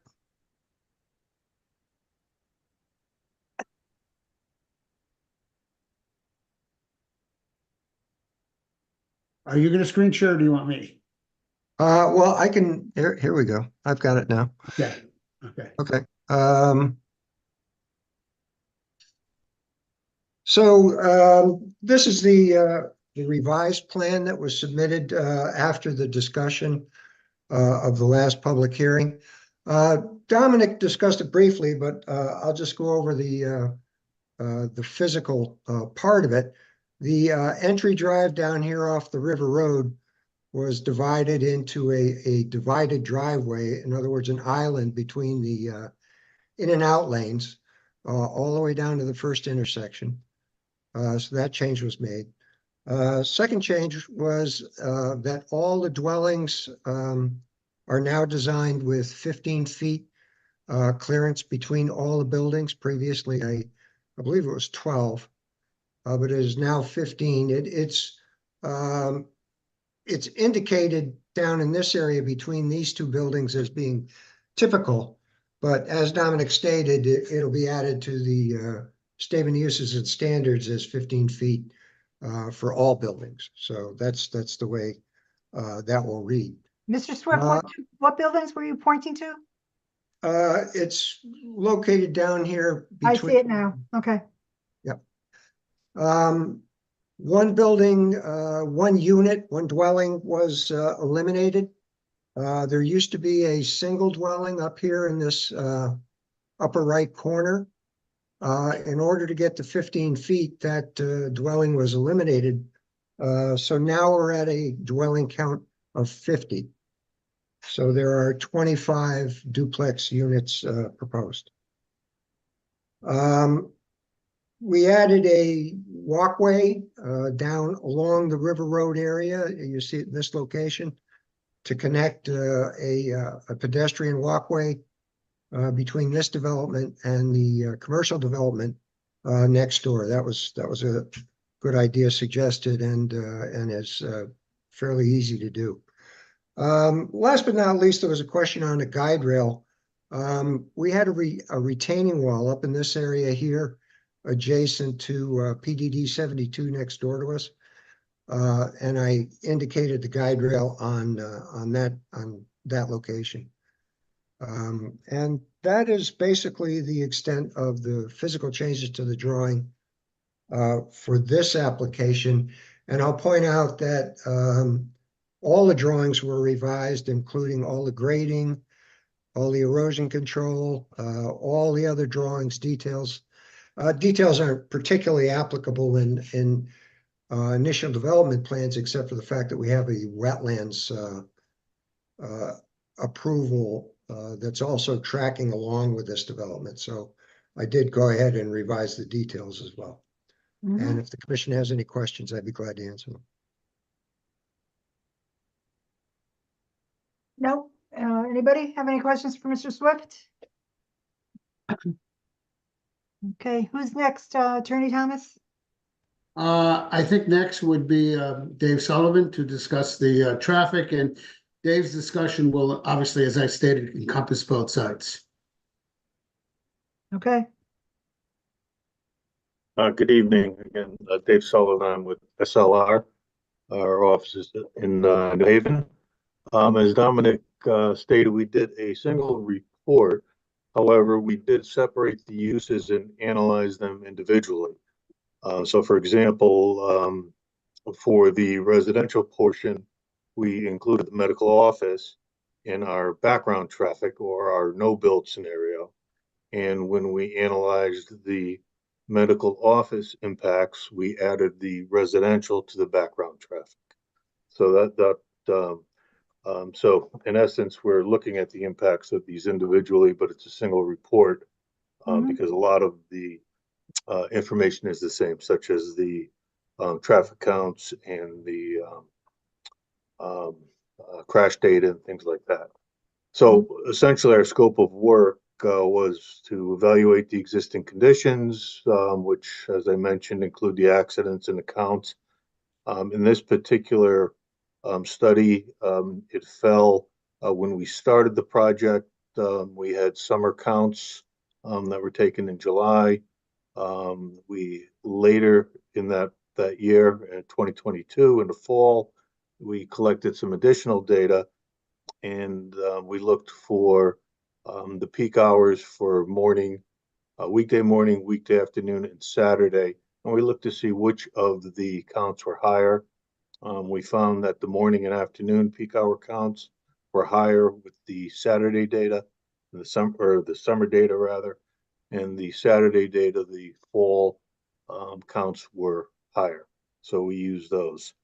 Our next step was to look at future conditions. That included the background traffic, which included normal growth. We correspond with DOT to come up with the normal growth factor of the existing traffic. Then we added traffic from the Beacon Point project, from the Mohawk project, from 110 River Road project, and as I mentioned, from the other of these two projects into our background. We then estimated the trip generation for each of these. For the residential, we estimated between 24 and 29 trips, depending on the peak hour. That's inbound and outbound during that 1 hour period. Slightly less in the morning, and the afternoon and Saturday were 29 trips. That was based on the Institute of Transportation Engineers publication Trip Generation, which is a clearinghouse for this type of data. The medical office would generate more traffic than that. Of course, we had 93 trips estimated in the morning, mostly inbound. In the afternoon, 118 trips, which is mostly outbound, and Saturday, closer to 50-50, but slightly more inbound, 91 trips during the peak hour. We then estimated we add that traffic to the background scenarios, and that results in combined traffic or build traffic scenarios. Then we do our series of analysis. The results are in terms of the level of service, which are letter grades from A through F, and they're based on the delay or timing, the time it takes to make particular movements, such as a left turn in or out. We then look at the results of those, compare the before and after, and identify what the impacts are. And essentially what we found in both scenarios is that the peak hour levels of service were generally acceptable. And by that, I mean level of service, all were level service D or E or better. There was a couple of E's in there. There was two caveats to that. One, of course, is the intersection at Long Hill Road and River Road, where the left turn out is level service F. I'll speak more about that in a moment. And then also at the existing driveway that will be shared with the medical office, we have a failing level of service as well. So with those two things in mind, let me just talk quickly about our recommendations. The first recommendation has to do with the medical office driveway that exists out there today. Our recommendation was that because of the poor level of service, which is mainly associated with left turns out of that combined driveway, the recommendation was to do a 2-lane approach. So there would be a left turn and a right turn exiting that site. That way, motorists taking a right turn would not be inconvenienced or impinged upon by the longer delays to take the left turns in the peak hours. The other recommendation had to do with Long Hill Road, and we've done a number of studies up and down River Road lately, and what we've discovered is that with the data in hand, the peak hour data, that intersection currently warrants meets some of the warrants of signalization. A full signal warrant requires more data be collected, and we suggest that be done. And that assuming it meets those 8-hour warrants, the city should pursue a project with the state to signalize that intersection. And we think that's would benefit whether this is a benefit, whether this project is approved or not, either of these projects. The contribution from any individual project is small compared to the traffic volumes already at that intersection. And lastly, we will be assuming these projects are approved, we will be going to Department of Transportation. In one case, the residential, it will be for an encroachment permit. In the case of the medical office, we'll have to go to OSTA, the Office of State Traffic Administration, as well as an encroachment permit eventually through the district office. And one of the things that will be part of those applications is to rationalize the striping, the pavement markings on River Road in this area. For example, there's an existing left turn into the industrial uses on the residential site. And of course, that driveway will no longer be there. So we would want to remove that left turn lane and slide that left turn lane up to the north so that it's functioning for the residential. There's enough pavement width out there, so this would all be done with pavement markings, but that would be rationalized as part of the DOT approval. So those are the three recommendations we had, and I'd be happy to answer any questions on either one of them if it's appropriate at this time. Mr. Sullivan, could you just, do you have a hard copy of the full report? I do. Okay. I don't know if you have a hard copy or if it's on your computer, but if you were to look, I can't tell you the page, it's page like 95 down in the report. And it's, but the number at the bottom of this page is 2, but it was the 95th page in the report. And at the top, the heading says traffic impact study. And there's 2 tables on there. Looks like, because it's a continuation of another page, it looks like it's section 4. But the first paragraph was a little confusing, and I was just wondering if this was not supposed to be in this particular report, but it talks about after on-site trees and brushes along Petromont Lane are removed, drivers exiting the two site driveways will be able to see both ends of Petromont Lane. It goes Okay. on. I think I know what you're referring to. When you said page 95, I said that must be in the appendix. I was hoping you weren't going to the analysis worksheets, but what we put in there, when I talk about the background traffic, when we're adding other development traffic in there, we put the pages from those reports in there. So Mhm. that is probably one of the page from the traffic report that we took the traffic volumes to add to our background traffic. So this was just supplementary information. Yes, it was the backup for the information we used in the base report. Yes. Even if it's referring to sightlines? Yes, because it was probably referring to sight lines. Let me see if I could find that page, because my pages will be different. Yes, I see. So this is from the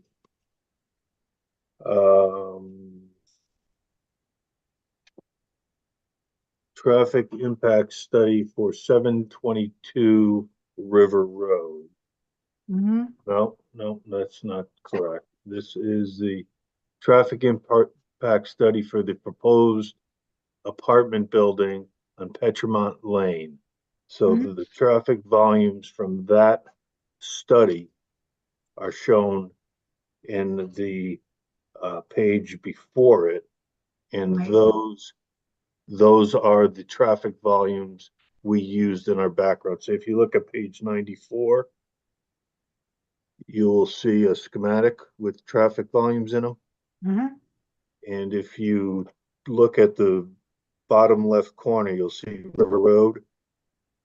Mm-hmm. So those traffic volumes going down River Road were the traffic volumes that we added to our background traffic. Mm-hmm. So the next page is just the page from the random page from that report that was put in there to show the traffic volumes that we used. Mm-hmm. Okay. Okay. By the way, what's the distance between this particular parcel and the intersection of River Road and Long Hill Avenue? Well, let me get that rather than guess the beauty of this. So I'll take the distance from River Road to the medical office driveway. Mm-hmm.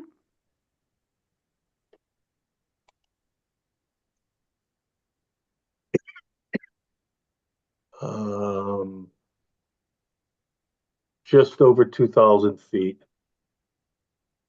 And the next driveway is about 700 feet further north.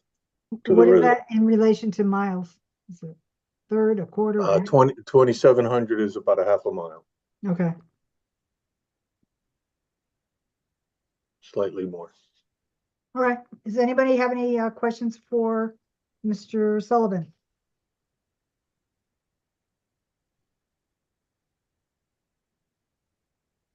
Okay, hearing none. Attorney Thomas, do you want to move? I have one little, Tony, go know ahead, whether- Mr. Panico. I don't know whether I should have asked it of Jim or what's his name, but the driveway that serves the existing commercial development and the office building in the back, and now is going to serve the new office building where it was recommended that exclusive left and right turn lanes be provided. Should that driveway be median separated? Again, Jim Swift for the record. I was gonna get to that. I mean, Dave doesn't have these drawings yet, but we did add that, separate left and right turns out of that commercial driveway. As far as them being separated, if you, look at the building, 762, the existing commercial building immediately to the right, of, that entryway, the entrance to that front parking lot is probably only about 50 feet from the curb line extension of the River Road. Mr. Swift, can you So- put some so- visuals up on the screen? Well, this Oh, this that, this just has a to minute, next. this Yeah, has to that- do with and- the next application. It has to do with the Oh, next application. okay. If you want us to, I can pull up the site plan, but I mean, it is gonna be addressed in the next application. That's fine, just, Okay. Right, Okay. right. Yeah. all right, so, you have. But I mean, Mr. I would, Dave, do you want to, well, I think we ought to let Jim, Dave will still be around. We ought to let Jim comment on it when we get to the next application, because Yeah, I mean, really, yeah. long story short, just to answer the question, because it's pretty easy. Yes, we can divide the 2 lanes out from the 1 lane in, with some sort of an island. That's possible. I would say that's probably more up to the district, DOT district office than not, but I understand why planning and zoning would have an interest in it. But in this particular case, the majority of that separating island is going to be within the right of way of River Road. So you can't really expect the landscaping and other things that you might do in that island. Like, for example, we're going to do in the application that we're actually talking about right now. In the one that we're talking about right now, that island extends well into the site, and there'll be landscaping and other things in that island.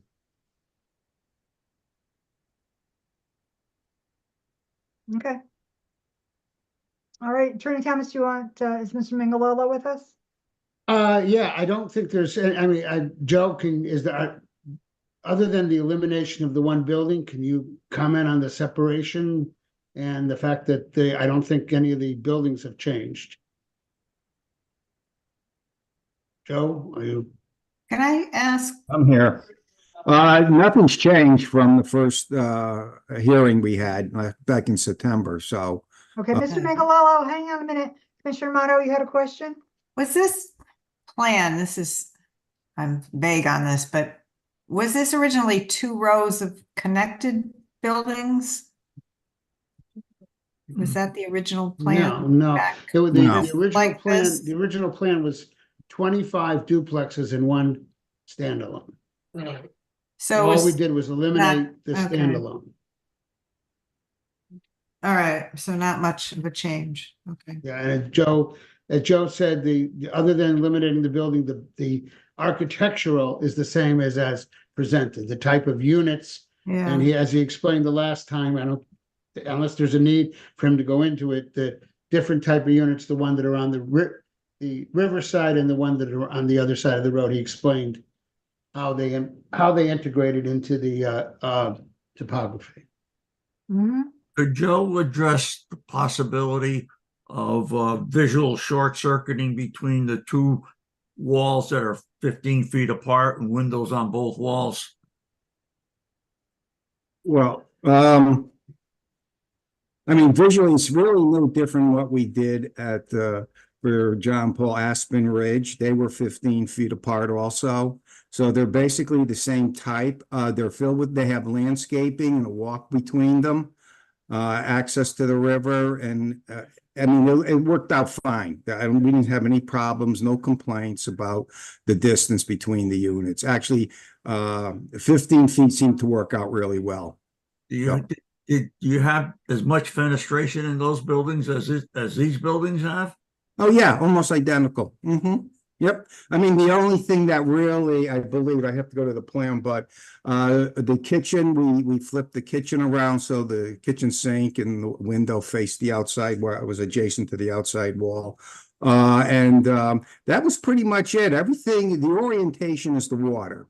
So all the major spaces, everything faces the water and doesn't face the neighbors. We try to create as much privacy, but I mean, it's all about the water and the view. Okay, is there anything else that you wanted to go over, Mr. Mingalello? No, I think it's important to point out to you that what we did here was just adopt all of the suggestions that the commission made back in the September public hearing. Mhm.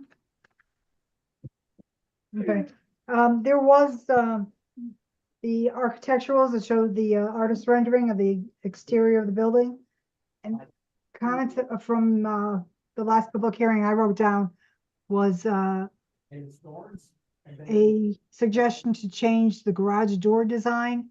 And Commissioner Parkins had said that building looks like a barn-like structure. It was there. That's correct. And we will change those doors. Yeah, the garage doors were barn-like, and we will make it look more water-oriented style or of an architecture. But yeah, we'll get rid of the barn doors. We had no problem with that. Okay.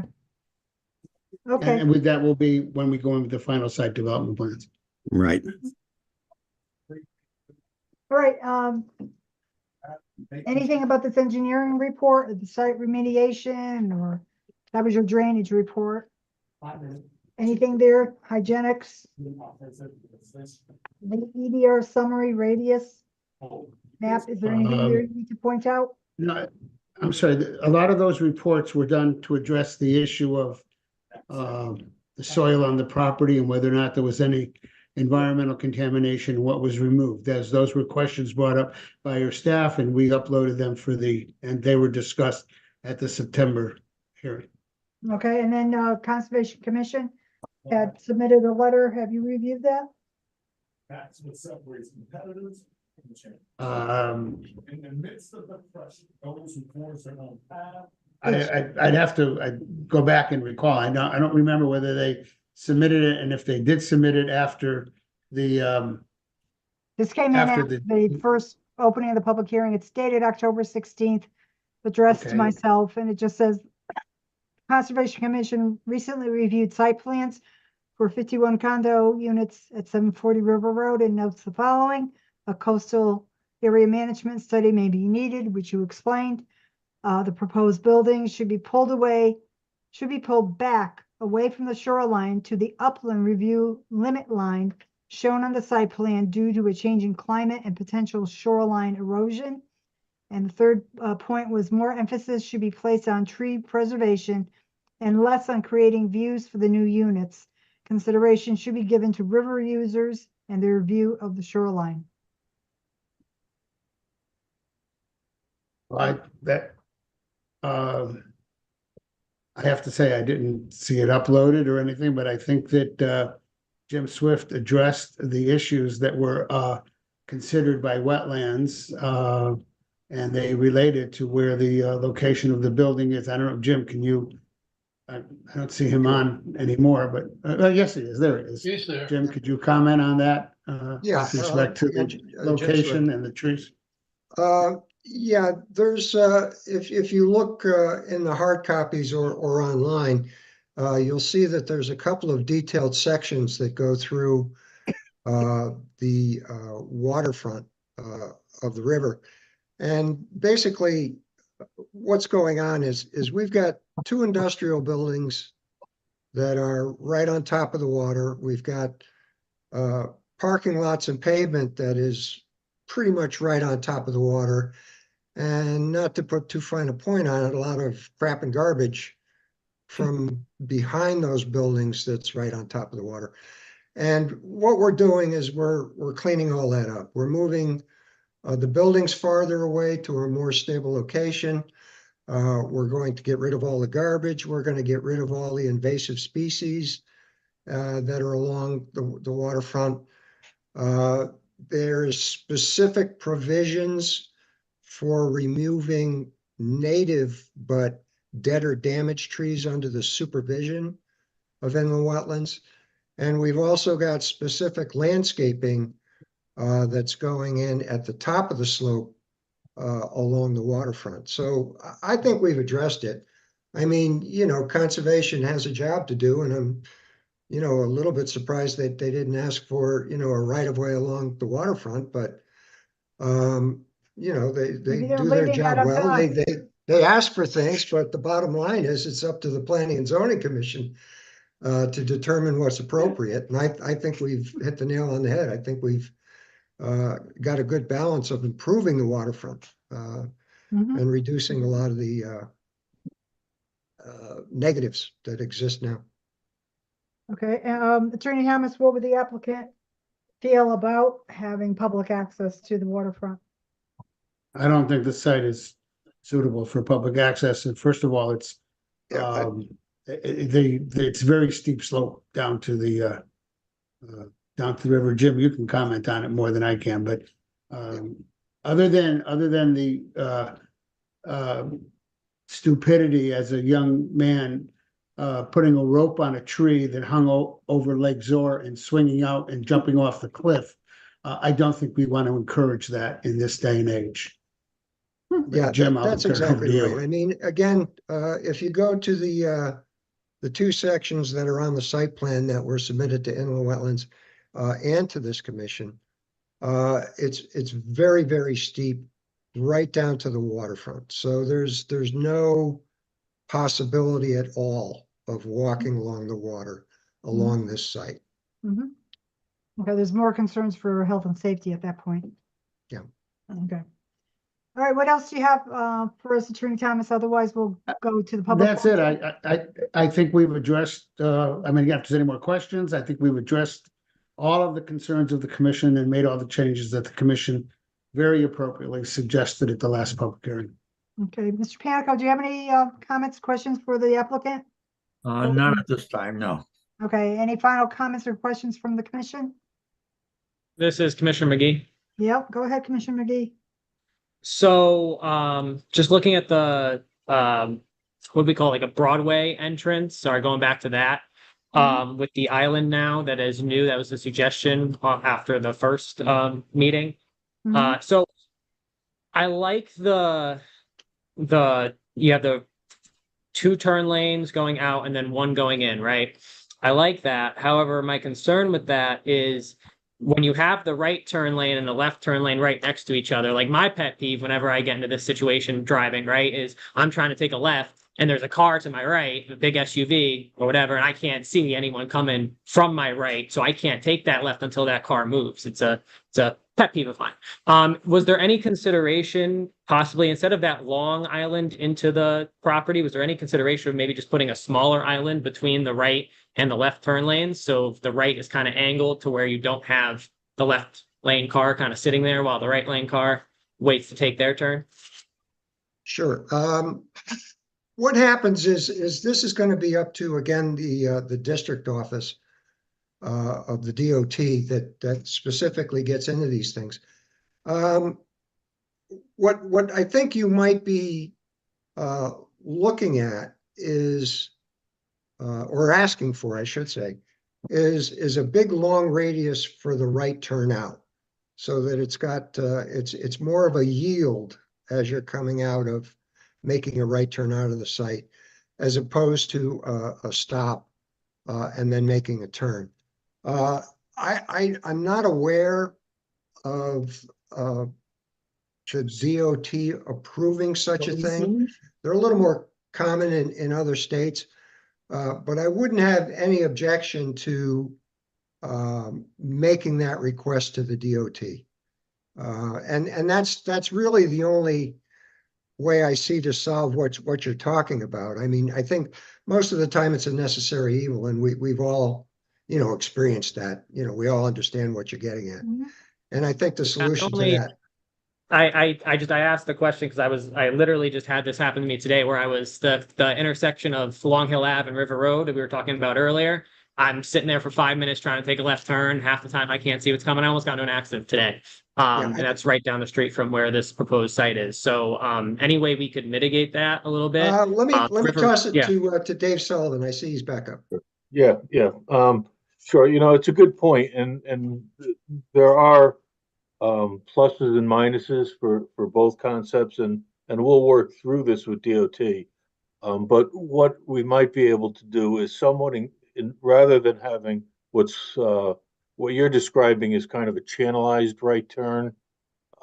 It's not that large of or not that heavy of a used driveway where that's probably something that they'd accept.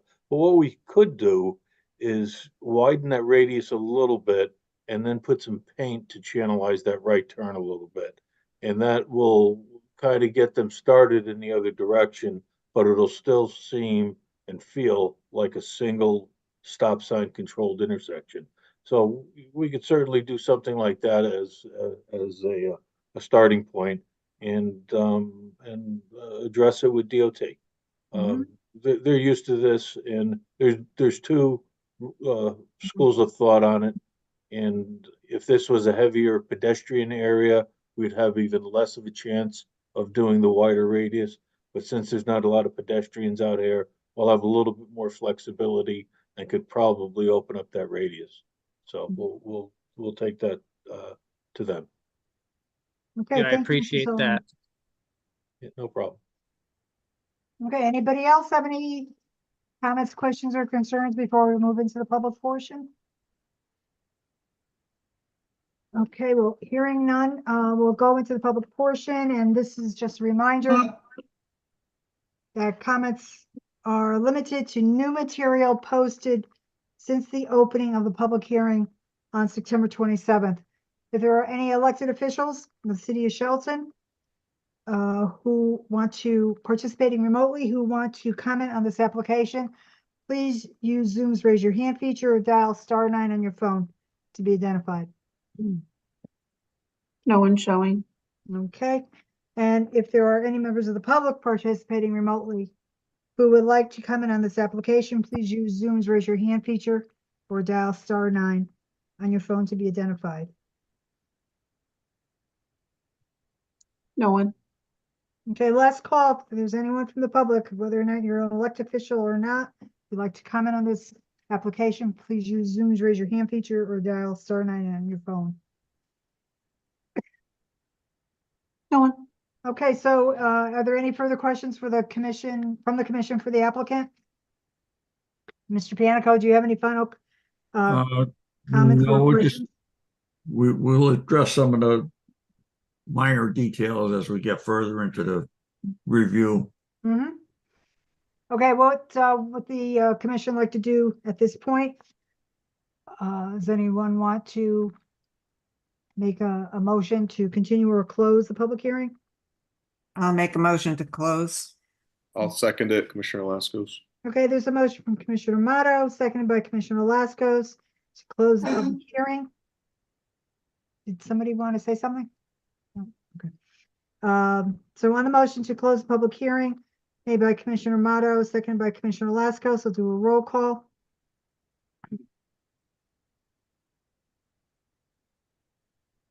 Commissioner Kelly, Aye. Commissioner Amato, Aye. Commissioner Laskos, Aye. Commissioner Cristiano. I'd just like to mention that I did, in anticipation of the meeting, spend some extensive amount of time reviewing the materials that were in the file, so I can vote on this in the next topic if it comes up. Okay, thank you for pointing that out. Commissioner McGee, what about you? Are you feel that you're familiar enough with this application to feel that you can vote to close the public hearing? Yes, yes, aye. Okay, so you're taking aye and the chair votes aye. Motion to close public hearing has passed by a vote of 6-0. So this item will be on the agenda of an upcoming meeting for discussion. All right, we'll move along to our next agenda item, which is the continuation of the public hearing for application 2316. PDD 72, Dominic Thomas for Bishop Development of Shelton LLC at 762 and a portion of 740 River Road. Assessors map 21, lots 35 and 50 for a major modification of a PDD, modification of initial development concept plans, an amendment to the statement of uses and standards, for a 3-story medical building with on-site parking. The public hearing for this application opened September 27th, 2023. On the city's website is the zone change application, an updated second amended statement of uses and standards, initial and revised site plans, initial and revised architectural plans, drainage report, the city engineer's review, traffic report narrative, sign posting, and certificate of mailing. And as was noted with previous public hearing, the traffic report and traffic report narrative that were submitted for 2315 was also submitted for 2316. Ms. Castro, were any other reports, materials, or correspondence received within the time frame for this application but not yet posted to the city's website that we need to acknowledge for the record? No, there was not. Okay. Okay, so Attorney Thomas, you want to identify yourself for the record and proceed, especially concentrating on what changes might have been made? Yes, thank you very much, Madam Chair. Attorney Dominic Thomas, Cohen and Thomas, 315 Main Street, Derby, Connecticut, representing the applicant. And as you can see from the prior, we addressed some of the issues that interrelated between the two projects. This project is an amendment to PDD 72 to add land to it and to add an additional medical office building. There's been some discussion, which I'll go into in a little more depth by Jim Swift, but the major change, I believe, from back then, back in September, should be addressed by Joseph Mingalello, because what happened after the discussion and the discussion of the parking ratios and everything, the medical office building was redesigned and expanded appropriately so. So those are the major things, I think, from an engineering perspective. Mr. Swift can address those, but there was just a couple of issues that were related, not the most significant of which was the widening of the driveway, which turned out to be a recommendation in the traffic report. So with that, I would turn it over to Joe Mingalello and ask Joe if he wants me to screen share the revised architecturals. Yes. Attorney Thomas, before you go on with Mr. Mingalello's presentation on the statement of uses and standards, the one that's the second amended one that is uploaded with the date of October 20th, 2023, sections, in section 3, information for parking, office and medical was added. Was that the only change from the original one? If you just a second, let me see if I can pull up the this is the amended statement of uses and standards. Yeah. Yes, I believe we changed the square footage. I changed the square footages of the building because the building was enlarged, and I addressed the parking requirement, and as it's stated there in section 3, that 4 spaces per 1,000 square feet of gross leasable area, provided that the commission may reduce the parking requirement to 3.5 spaces based on shared parking and historical parking evidence. Okay, where does it mention in the statement of uses and standards that the building square footage has changed? I believe in 2A, it mentions about the size of the property. Oh, no, you're right. I'm sorry. I'm sorry. I did not, that didn't, I referenced the revised plans which show the larger building. Okay, thank you. My apologies. Not a problem. Okay, Mr. Mingalello, you got the floor. Okay. The issue was the view from the back of the building. And one of the comments was that we would like the back of the building because it was very accessible view-wise from the balance of the property to the rear. We'd like it to look like the front. So that's what we did. And this is elevation, rear elevation. You want to pan up, Tom? This is okay. This is the rear. Yeah, that's the rear elevation that matches the front. So both the front and the back look alike. Okay, that was the only architectural issue that we had or comment. Okay, Well, did it also add square footage to the third? Was it the Yeah, third floor? in order to do that, when we initially designed it, parking was in control. So if you go to the third floor, basically the third floor now matches the second floor. And I believe the total square footage of the project is just about 30,000 square feet, 10,000 per floor. Okay, so that basically matches the second floor. Okay. And that was it. Those were the only architectural issues that we had to address. mhm. They uncovered new research and explored new horizons. If there's no questions of Joe, we have no problem moving right on to Jim Swift to go over the changes to the site plans. Before Mr. Mingalolo moves on, look at A1. Mhm. I have the one, both the original and the amended one. It looks like the footprint on the left for both, it's 100 by 100. That's correct. 10,000 square feet, I said. Yes, Okay. that's correct. Yep. All right, very good.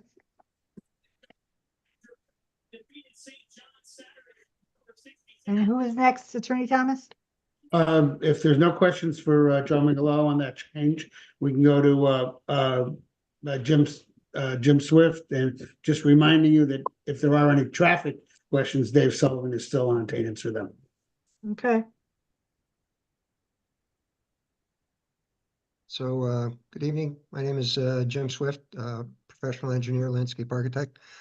I think you can see on your screen this drawing. Not yet. All right, let me keep working on it. How about now? No, nope. Would you like me to bring it up? Yeah, go ahead, Tom. You'll probably do it faster. All right, I think you got to stop share All right. and then. Okay, hang on.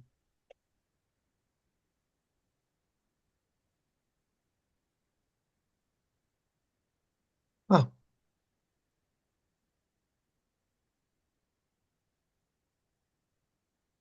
Stop share. Okay, I got it. Yep.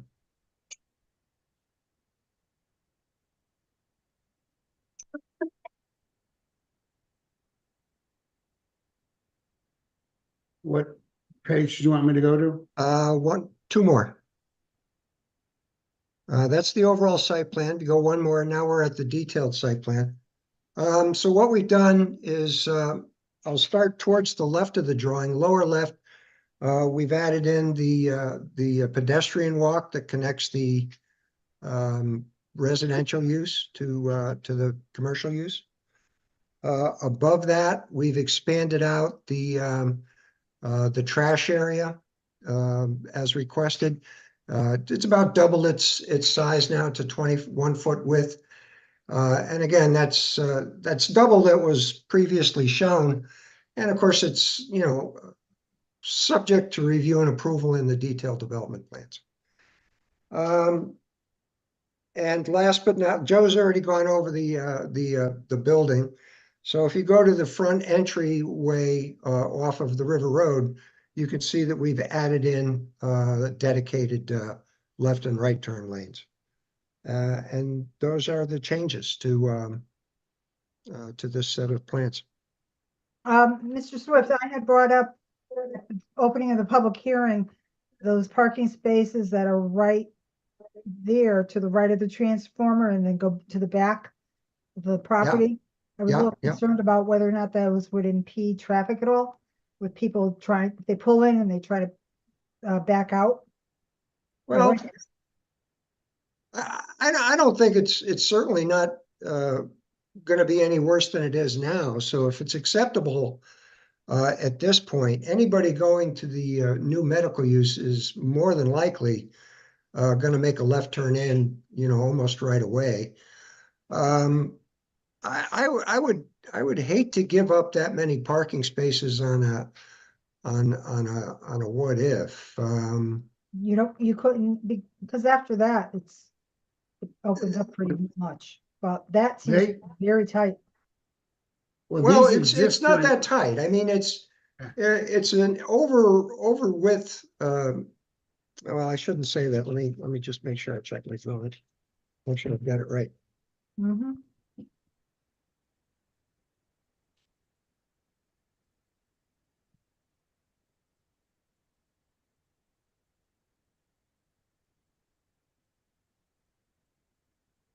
I believe these spaces exist right now under the current Yes. development. That's Yes. correct. So these exist in the traffic that goes to the medical office building and to the Parkers in the rear, they all come down this way now. Okay, if someone was to park in one of those spots and they wanted to park there to go to the medical building, even though it may not be the most appropriate place, what kind of, Yeah, is there a fence there already that would prohibit them from doing so, and so that would take care of that problem? no, No. I don't think there is, but the entrances to the medical office building are here. Right, Most people are gonna gravitate, if it were full, I mean, this is abundantly parked, to say the least. If it were full, they would park here, but you don't wanna, and I think these are spaces that are usually used by the people who go to the retail building. right. All right. Yeah, I wouldn't want that to turn into some kind of bottleneck at that point, that's all. All right, any commissioners have any questions for Mr. Swift? Are the circulation lanes, do they satisfy the fire marshal's requirement for fire lanes? Yeah, they do. The radiuses off of the main driveway I noticed accommodate in the the front, main in the front, template for. you have a 26-foot, a 24-foot opening. Can you move this image up a little bit? I'm sorry, can I do what? Can you move the image up so I can see the street? The other On way, the street? The other way, yeah. Okay, right there. Yep. You only have a 24-foot lane. I thought the fire marshal wants 26 feet. That wasn't my understanding. I think it's only when he's using ladder trucks, but we've been using 24 feet for quite some time. But if the fire marshal wants 26 around the building, we can accommodate it. Well, it's you got a covered entry there that may Yeah. conflict with that anyhow. So Yeah, I have a little bit I can comment on that. When it first came up, the 26 feet was to accommodate the aerial unit. It has nothing to do with, it's the aerial units, and which were 10 feet in width and then had 8-foot legs on each side, giving it 26 feet. To which at that point, this was quite a few years ago, I contacted, when it was being brought up in a matter, the state fire marshal. And the state fire marshal, they require 24-foot width. The comment that they made was that you wouldn't be putting an aerial unit anywhere near a building anyway. The aerial unit set up farther out. It did say that if the town adopted an ordinance, and I'm not sure if Shelton ever did, and I know that the fire marshal does suggest it, but if the town adopted an ordinance, then it could move it up. But I think the code is still 24. And again, this was a conversation that took place several years ago. And I noticed that in most of the developments we've gone through since that time, they've used 24-foot.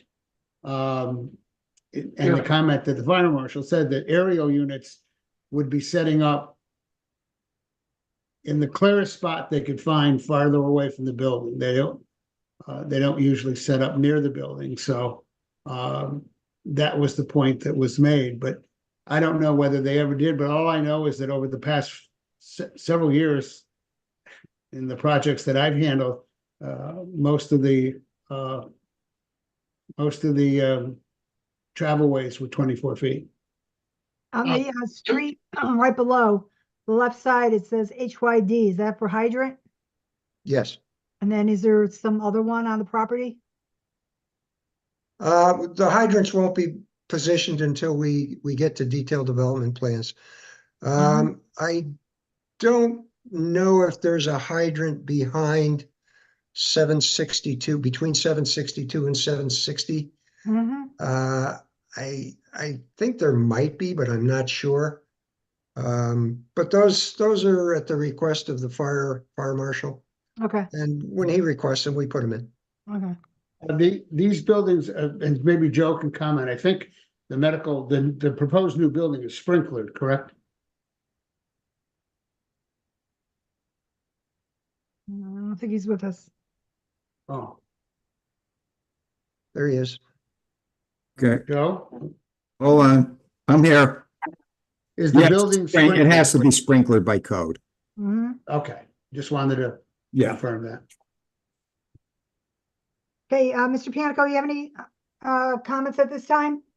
Just wanted to recall, are they expecting these to be detailed development plans or concept plans? I believe these are as to the new building, I believe they're concept plans. Okay. That's fine then.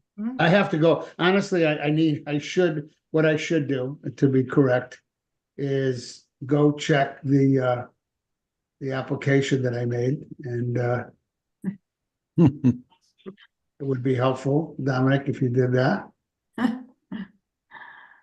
Amendment of the statement of uses and standards, and for a major modification of PDD and initial development concept plans.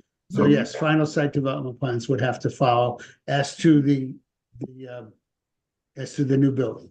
Okay, good. Yeah.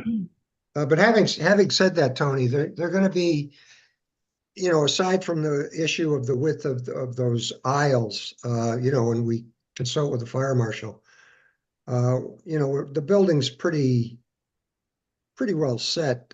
Joe's got a pretty good design on it. We've got the transformer located and everything, so it's going to be very, very close to what you see. Probably just the landscaping would be the biggest additional piece. Attorney Thomas, there was a letter from the city engineer dated September 27th with a number of bullet points. Has anybody on your team responded to that?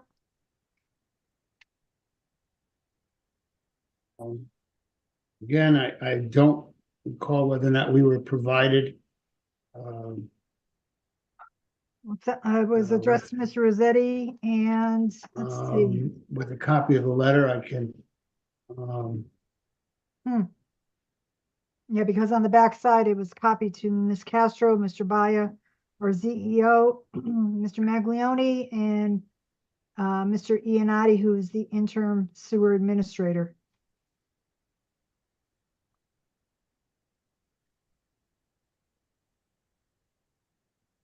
So what I would expect that you would want to follow up on that. I don't know.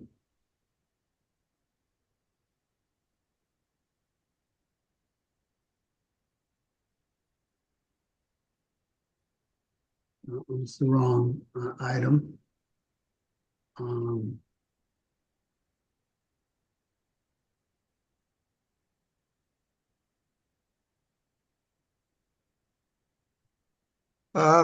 Again, Jim Swift, this letter was when the two projects were combined.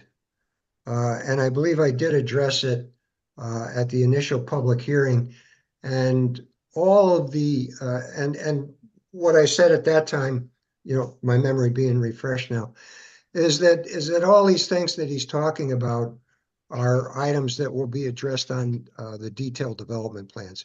He talks about things like roof leaders missing, plan and profile of utilities, that sort of thing. Those are all, none of the things that he's listed here are affect the design of the project in Mhm. any, significant way.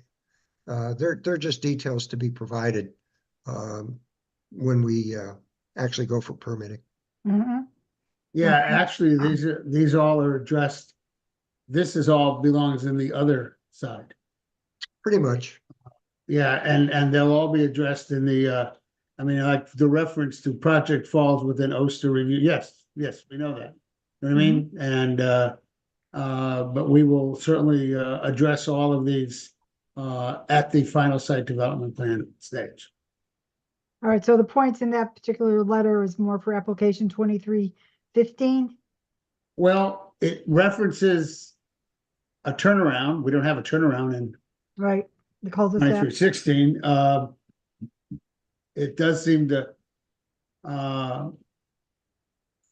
Maybe it's a little bit of each. yeah, but it's mostly increased cul-de-sac radius, show dimension, all proposed sidewalks, provide sight lines for both driveways. Well, that would be, you know what I mean, both. Mhm. Those are all things, the sight lines were provided and are in the traffic report. The following construction details, obviously these are all related to final site development plans. Mhm.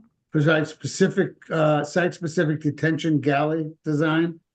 Are there any detention galleys, Jim, or proposed, or will there be, or? No, it's a surface pond in this case.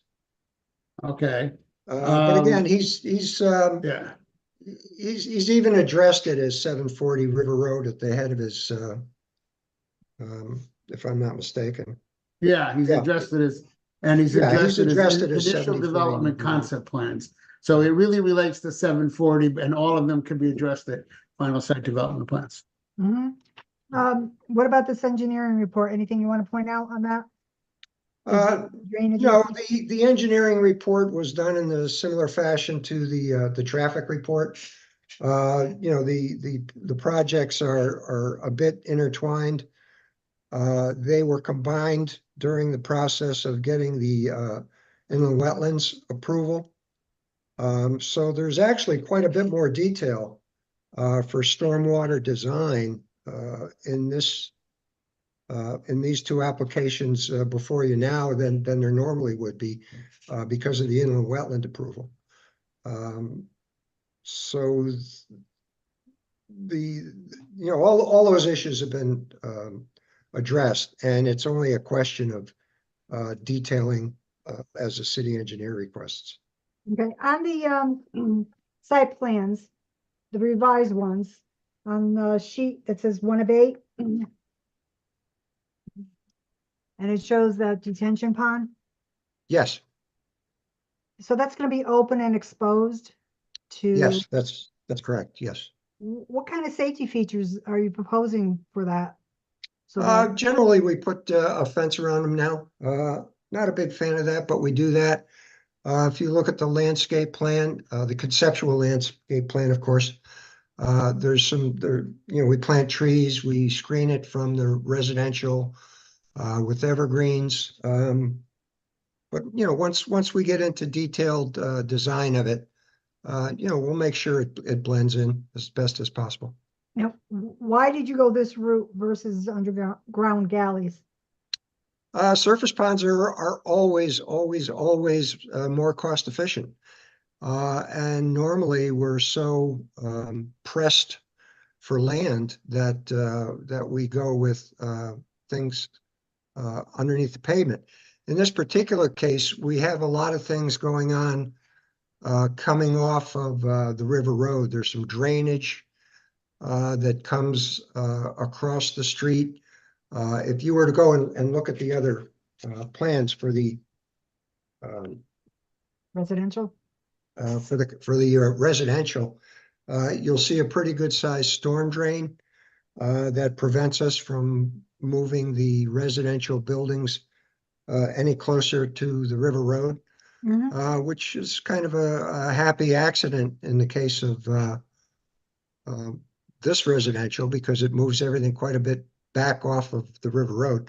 But it also creates this pocket of unused land that's just right for a detention pond. Being that it's so close to River Road, I would not want it to lend itself to be an eyesore after a while, not maintained. I understand. So, what measures can you take to assist with that happening, not happening? We could do a couple of things. I mean, first of all, it's depressed, so you can't see it too well. But beyond that, we can make sure that we're fairly heavy on the evergreens between the pond and the street. We could also probably berm it up a little bit. Whereas you might tend to be kind of flat and then dive down into the detention pond, we could probably berm it up 3 or 4 feet and plan on top of that to hide it even better. And the property owner would be expected to have to clean it out if necessary? Oh, yeah. Yeah, that's part of what's required by the city engineer's office these days. If you look at the back of the engineering report, you'll see the forms that have to be filled out for maintenance of all stormwater facilities. Good, okay. Well, does anybody have any other questions? We need to move into the public portion. Yeah, Commissioner McGee, I just want to echo same thing I said for the last one in terms of the two lanes and whether it's an island or some sort of painting the lines a different way, some sort of angled turn, so those two cars aren't kind of sticking next to each other and blocking each other. Their sights. Okay. Anybody else?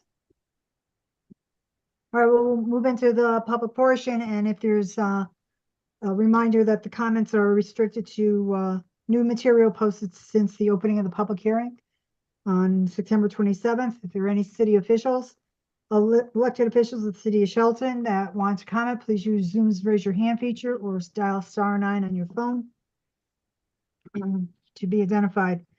Ms. Castro, anybody? No one showing.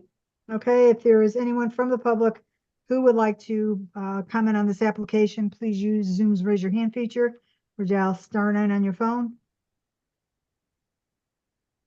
Okay, last No one. call. Go ahead. No one. No one. Okay. So last call, any elected official, any members of the public who would like to comment on this application? Okay, any further questions from the commission for the applicant? Mr. Panico, any final comments, questions, or concerns? No, I think we've addressed the major concerns. The minor ones can get addressed as part of detailed development plans. Great. Okay. All right, what's the, how would the commission like to proceed on this? Is necessary to continue the public hearing, or should we close it? I think we should close it. Okay, I heard a couple people say, I believe, okay to close it. Yes. Okay, is there someone that would like to make a motion towards that effect? I'll make the motion. Okay, Commissioner Commissioner Kelly. Kelly. Make I'll a motion second it, to Commissioner close. Laskos. And Commissioner Laskos is gonna second. So on the motion to close the public hearing, made by Commissioner Kelly, seconded by Commissioner Laskos. Commissioner Motto? Aye. Commissioner McGee? Aye. Commissioner Cristiano? Aye. Commissioner Kelly? Aye. Commissioner There. Laskos? Aye. Okay, and chair votes aye. I just want to ask Commissioners Cristiano and McGee just to verify that you feel that you have become familiar enough with this application to vote to close the public hearing. Yes, I am. Okay, Yes, that is correct. thank you. Yeah. Okay, the motion is passed by a vote 6-0, and this item will be on the agenda of an upcoming meeting for discussion. Well, seeing that there's no Thank you other, all very much. Thank you for your time tonight. thank you, and seeing that there's no other item on the agenda, the chair declares that this evening's meeting is adjourned as of 8:34 p.m. Thank you very much. Good night, and we'll see you in 2 weeks on the 31st. The meeting that was scheduled next week is being moved down a week due to a hiccup in the legal notice. Thank you very much, everyone. Have a good night.